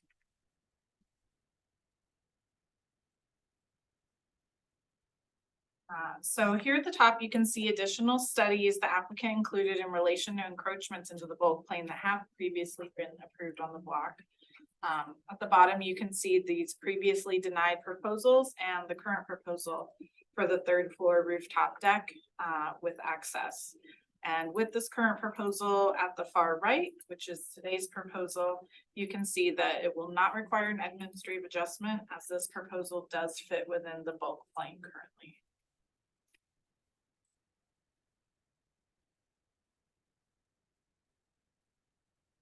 So on the left here, you can see the current proposed structure design outlined in green with the previous design outlined in purple below.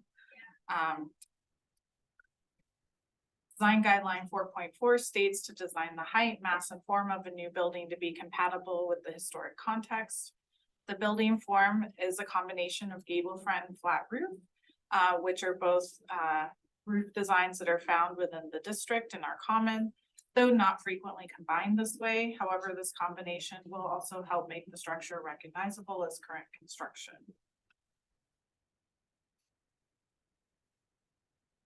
So here's the front and rear elevation of the new infill structure.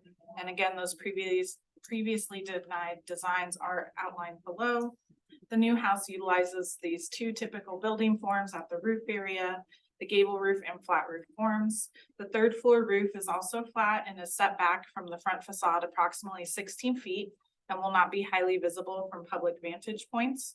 The proposed structure will be constructed at typical grades like other structures on the block and does utilize floor to floor heights that appear similar to those in the surrounding context.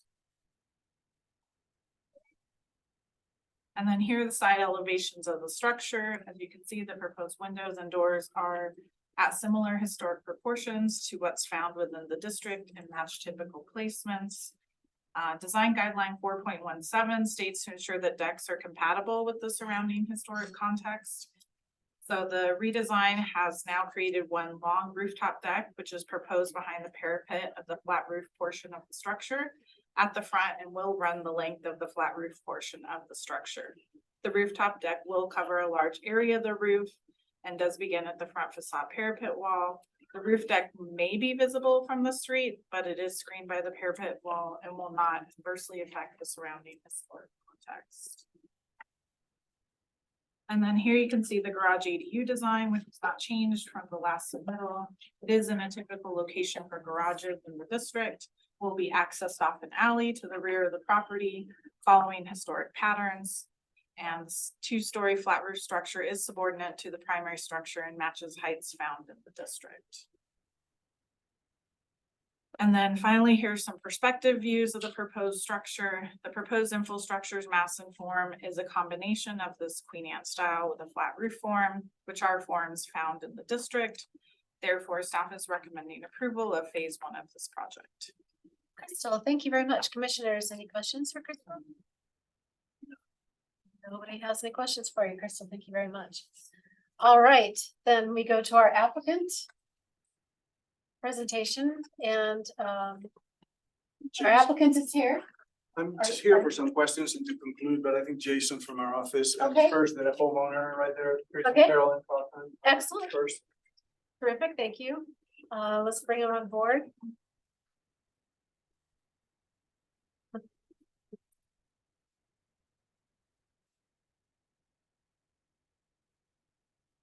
Jason, Chris, and Caroline, you should be able to unmute and turn your camera on. Hey there. Here you go. Hi, everyone. Hi, Hello, excellent. everyone. Hi, thanks for joining us. So you will have 10 minutes to have your presentation. And to begin, please give your name and address for our records. I'll kick us off. Chris Cochran. Great. Hi, Chris. I'm Caroline Cochran. And our address is 626 Alcatraz Avenue, Apartment A in Oakland, California. And we're the property owners at 3044 Champa. And I'll kick it off and then hand it to Jason and Carlos. But as Crystal mentioned, this is our third application, and we hope that 3 is a charm. And appreciate your previous support of our general design approach and have heard your feedback about the 3rd floor bulk plan encroachment, namely that an encroachment as proposed in our first 2 designs wasn't approvable as it didn't contribute to the historical context.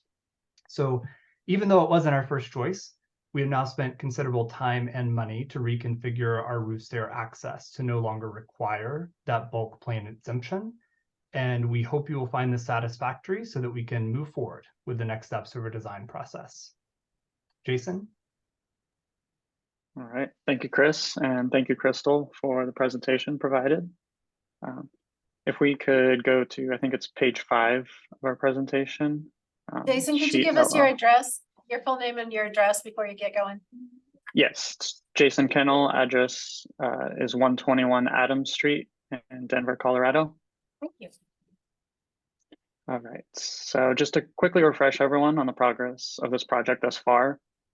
During our first meeting back in April, we had much support from the commission for many of the elements in this project, and the main concerns were focused on the 3rd floor and how that was expressed. At the time, commission showed appreciation towards our proposal and the massing of the gable and the flat roof combination, stating it helped reduce overall scale and relate to the homes immediately next door.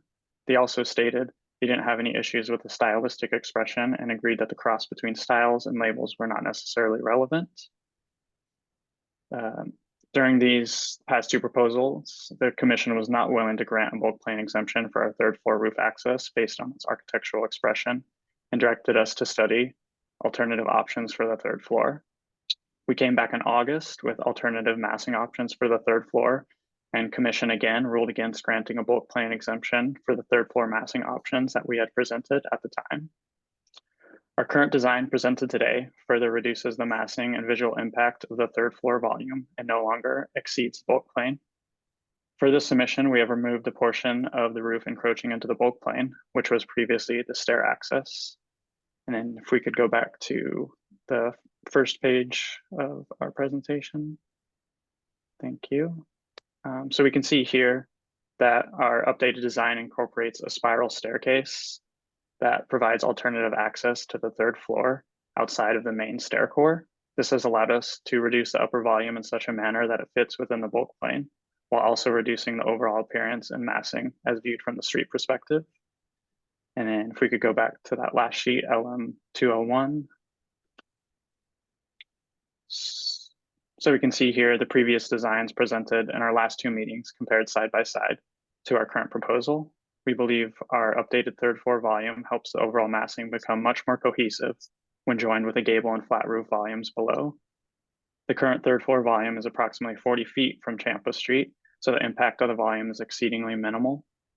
By removing the bulk plane encroachment and minimizing the upper volume as much as possible, and still provide the necessary roof deck access for our clients, we hope the commission will consider the measures we have taken for this proposed design, and we can move forward with phase 2 of our application. Thank you. I'll hand it to Carlos. I think I don't have much to add. I think we've touched on all of the subjects, and all I wanted to accentuate is that the whole approach was always to keep it as simple as possible. And then we appreciated all of the comments, but there was no really, I mean, I think we tried every roof form in the planet to see if it would blend within the design. And then much to some hesitation from the client, I said, you know, I'll be honest with you, but the only way to fix this is to remove the additional component there.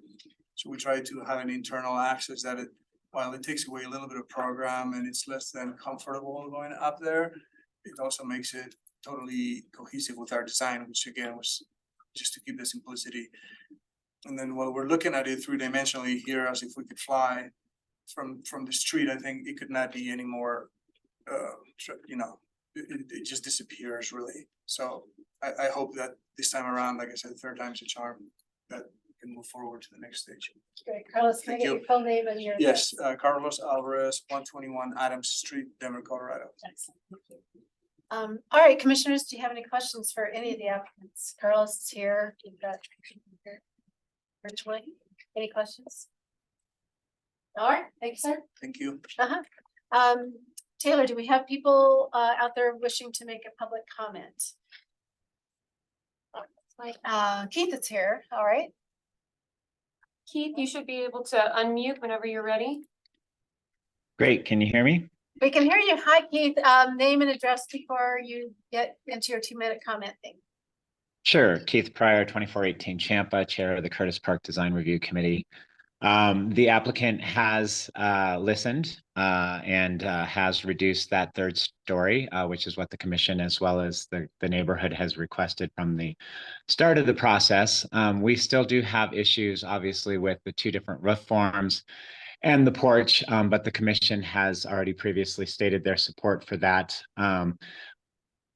Obviously, when we discuss roof forms for ADUs, and this commission has had specific issues to where they've had issues with compatibility and roof form compatibility with ADUs and primary structures. And so I do want to point that out for the commission that we would like to see a little bit more consistency if they are going to allow this project to move forward and to have 2 existing roof forms that are found within the district to be mirrored together, that they need to make sure that that works well with other projects that we've had previously denied to where the roof forms were in the district, but were not necessarily found within that particular primary structure. So would love to hear commissioners' comments on that, to why this would be allowed and previous ones had been previously denied.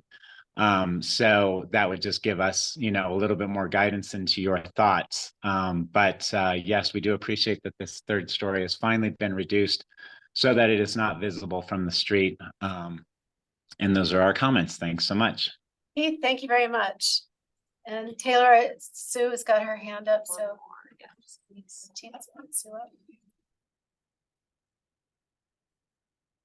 Sue, you should be able to unmute now. Hi, Sue. Hi. Hi. Well, You'll have your 2 minutes. Please start with your name and address. I'm Sue Glassmarker, 1037 29th Street in Curtis Park. I'm here again, third time, to harp on that porch. And I know you've already made a decision, but I'm hoping you will listen so that this mistake doesn't occur again. It's a Victorian farmhouse with an arts and craft porch with brick columns and a flat roof that is so out of context. And it's just the wrong porch, and it's important. So I hope you all know about the great porch replacement that happened between maybe 1900 and 1930. And that's why such craftsman porches exist on Victorian houses. They're not original.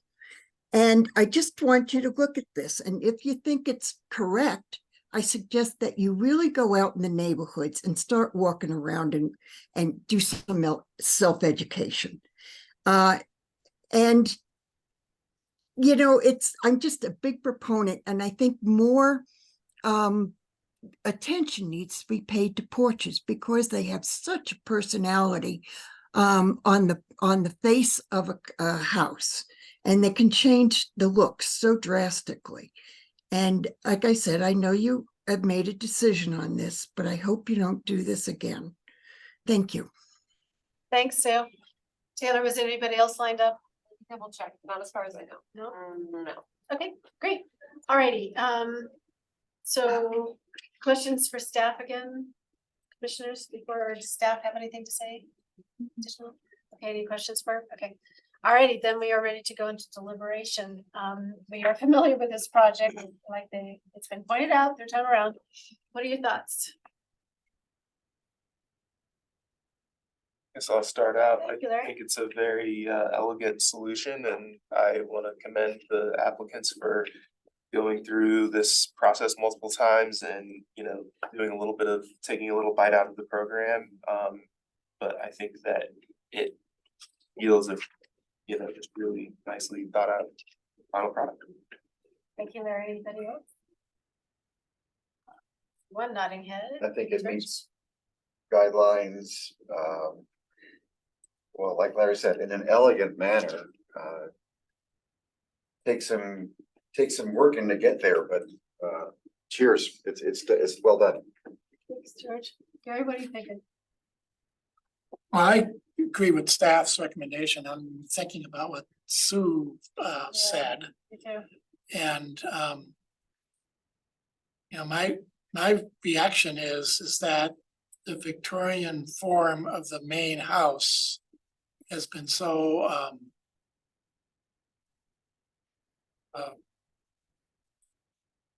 think of the adjective. It's, you know, it's been so sort of stylized that the fact that it's a craftsman style porch doesn't matter. And I wonder if Sue's primary objection is to the brick wall in lieu of a railing. And from my perspective, I think a railing might be better, but I don't really have a real strong feeling about that. I like the simplicity of the, Yeah.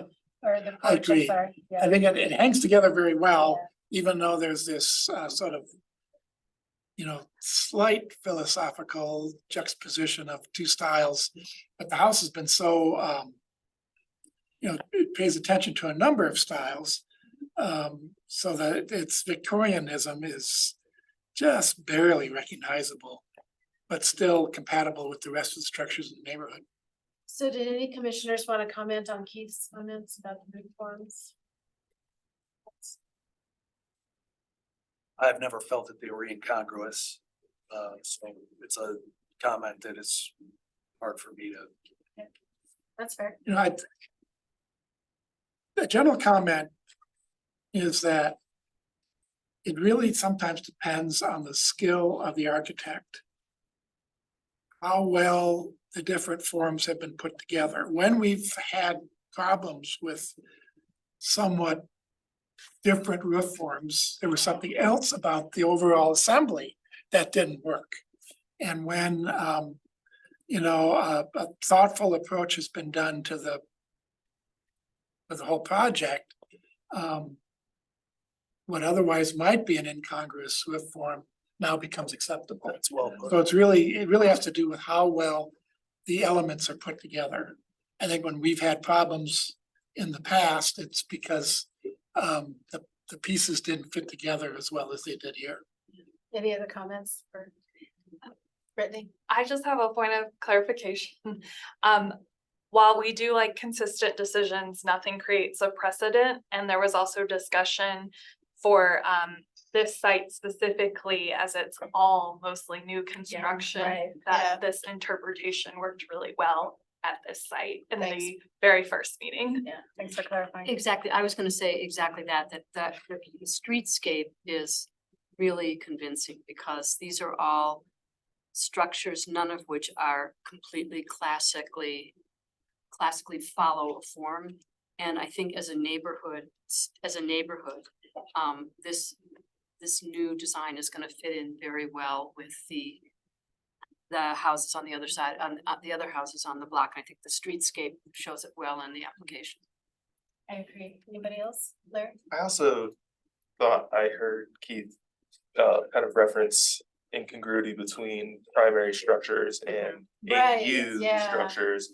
And I think as I recall, I haven't been here for, I think, all of the these houses on this redevelopment block, but I feel like there have been a few that have had a flat roof on the ADU and then a pitched roof on the main structure. And I think that it a little bit speaks to the fact that a flat roof in the context of, roof forms kind of comes across very like abstractly and almost as a non-roof form, which I think is very different than say like if someone were proposing a mansard ADU Right. and a Yeah. simple gable fronted primary structure. So I think that's part of the context as well.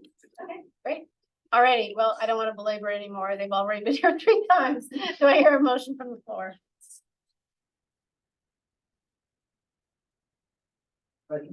Thanks, George. Madam Chair, I move to approve application 2023 COA 442 for the mass form and context of the proposed infill structure at 3044 Champa Street as per presented testimony, submitted documentation, guidelines 4.1 through 4.6, 4.8, 4.15 through 4.19. Curtis Park character defining features, the presented testimony, submitted documentation, and information provided in the staff report. Do I hear a second? Larry has seconded. All in favor, aye? Aye. Opposed, nay? All right, the project has been unanimously approved. Thank you for all your hard work. Well done, everybody. Third time was a charm. Thank you. Thank you, Carlos. All righty. We are on to business. Before we move on, Sorry. Larry, we should have had you stated why you recused. Oh, yes. And sorry, I skipped over that. You sure did. Thank you. Yeah, so I had just had a email conversation with the applicant prior to this. We didn't discuss the design, it hadn't been developed yet, but I figured for the sake of full transparency. Okay, great. Thank you, Larry. Now Now we get we to can the move. business item. Brittany is going to talk to us about 2024.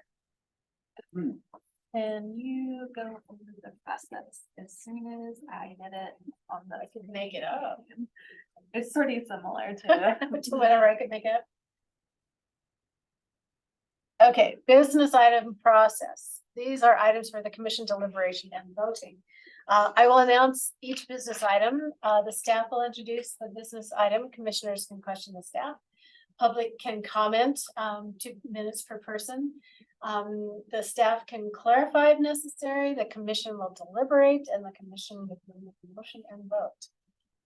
Staff, what do you got for us? Okay, so I have a proposal on the 2024 meeting dates.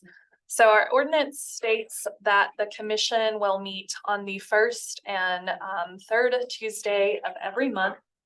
Occasionally, we have adjusted the meeting calendar in terms of holidays. There are no major holidays that occur on the regularly scheduled meetings. However, staff are recommending an adjustment to potentially the January meeting dates. There are 5 Tuesdays in January, so this would be fairly easy for us to do. And it would allow us to not notice over the Christmas holiday for the first meeting in January. I did note that you may want to consider looking at adjusting July 2nd because of the July 4th holiday. And there is also a 5 Tuesdays in July. And then in terms of the other 2 that I noted, September is the same week as Labor Day, but there are not 4 Tuesdays in that. So we're recommending keeping that as our regularly ordinance required date. And then November 19th, I accidentally noted it was the same week as the Thanksgiving holiday. That is not true. I was looking at the wrong calendar when I did this. Again, we are recommending just an adjustment to January 9th with potentially an adjustment to July as well. I did talk to Erica and Graham about this because any commissioner can object to an adjusted meeting schedule and then we would fall back on a regular calendar. Did not hear back from Graham, so I'm gonna assume that means he doesn't have strong objections. Erica did indicate that she would prefer the July remaining as is, but would not object if the overall consensus is to not adjust the July meeting dates. So the ones on the calendar that you see up here, that is an adjusted date for January, and I believe it's also the adjusted date for July, but let me just double check that really quickly because I put this together a while ago and just want to be sure. So yeah, the dates that you see here, July 2nd and July 16th are the regular dates, but the January dates are adjusted dates. For clarification. Comments, commissioners? Or questions to staff? I'm fine with these changes. I am too. I do have a question. Is there a calendar that lives that can be shared or can be invited to that would keep all of these?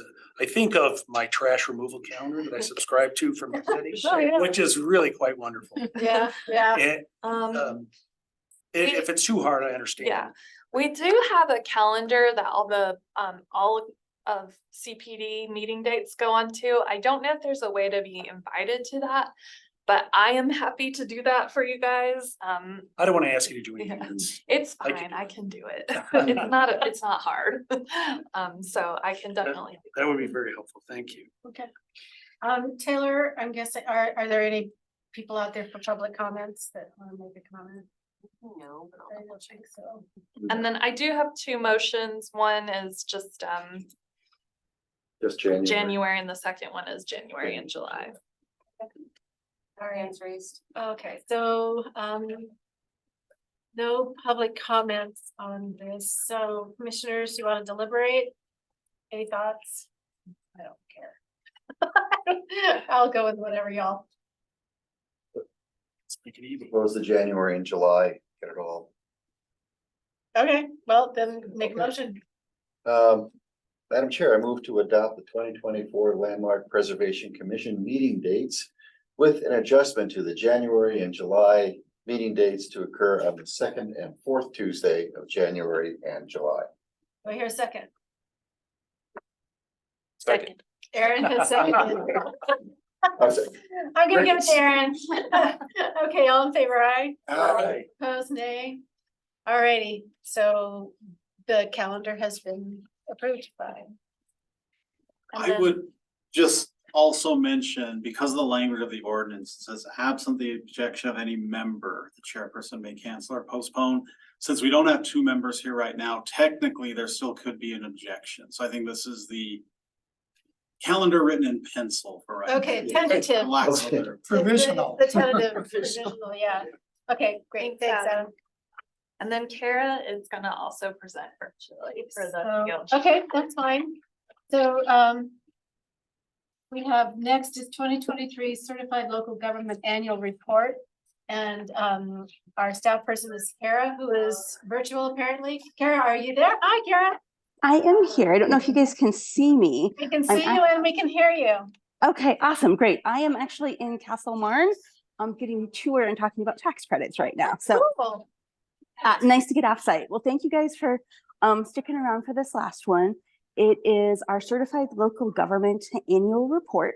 We are required as a certified local government, and we are certified by both History Colorado as well as the National Park Service, is that every year we give a report of what we have done, but it is according to the federal government's fiscal year, so it's always a little off. It is October 1st, 2022 through September 30th, 2023. So we provide the report. You guys have been given both the report and some supplemental information. And then it's turned over to History Colorado, and they review it, and it's how we remain certified and allows us to do things like be eligible for grants or review tax credits, which we do for all residential properties in Denver that are applying for tax credits. So as you guys have seen, it has some basic information. How many projects did we do? Who was our staff? Who are our commissions members? And then if commission members have attended training. I do think I need to note that Gary sent me the training, but after we'd already submitted it to you guys for review, so we can edit it to include Gary's training on there. But anyways, we are hoping that you will be able to approve this. There is a motion on the next slide for the approval, and I'm happy to answer any questions that you might have. Commissioners, do you have any questions for Kara? No? No. All right. So are there any public comments for the business items if you are joining by phone?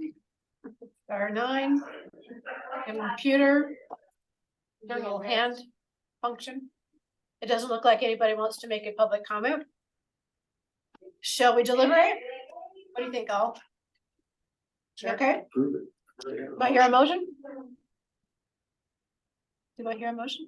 I move to approve the 2023 Certified Local Government Annual Report for presented testimony, submitted documentation, and information provided in the staff report. Thank you, Larry. Do we hear a second? I'll second. Aaron has seconded. All in favor, aye? Aye. All right. All opposed, nay. It has been approved. Kara, thank you very much for your work. Have fun at Castle Marne. That's an awesome place to be. Yes, I've never had a tour, so thank you for letting me do this No, remotely. it's fabulous. I hope you get some tea. Yes, yes. Thank you. Bye-bye. Thank you. All right. Brittany, are there any other items for? Just a quick update, because you may have heard this in the news. So the web building is going through a redo, starting in December. We as the second floor staff are probably going to be moving out in December. However, meetings will still happen on this floor. There are no alterations proposed for this floor. We'll just be over at Republic Plaza building. And that is about the extent of information I have to share on that. Okay. But we'll still be meeting here in person on this floor. We have to wear hard hats on our way in. No, I really don't know, but I'm gonna say no. All right. Anything else? That's it. Okay, great. Then it is 12 after 3 o'clock and I am adjourning the meeting. So thank you, everybody. Thank you. Yeah. I needed a snack. And they You don't have to wear hot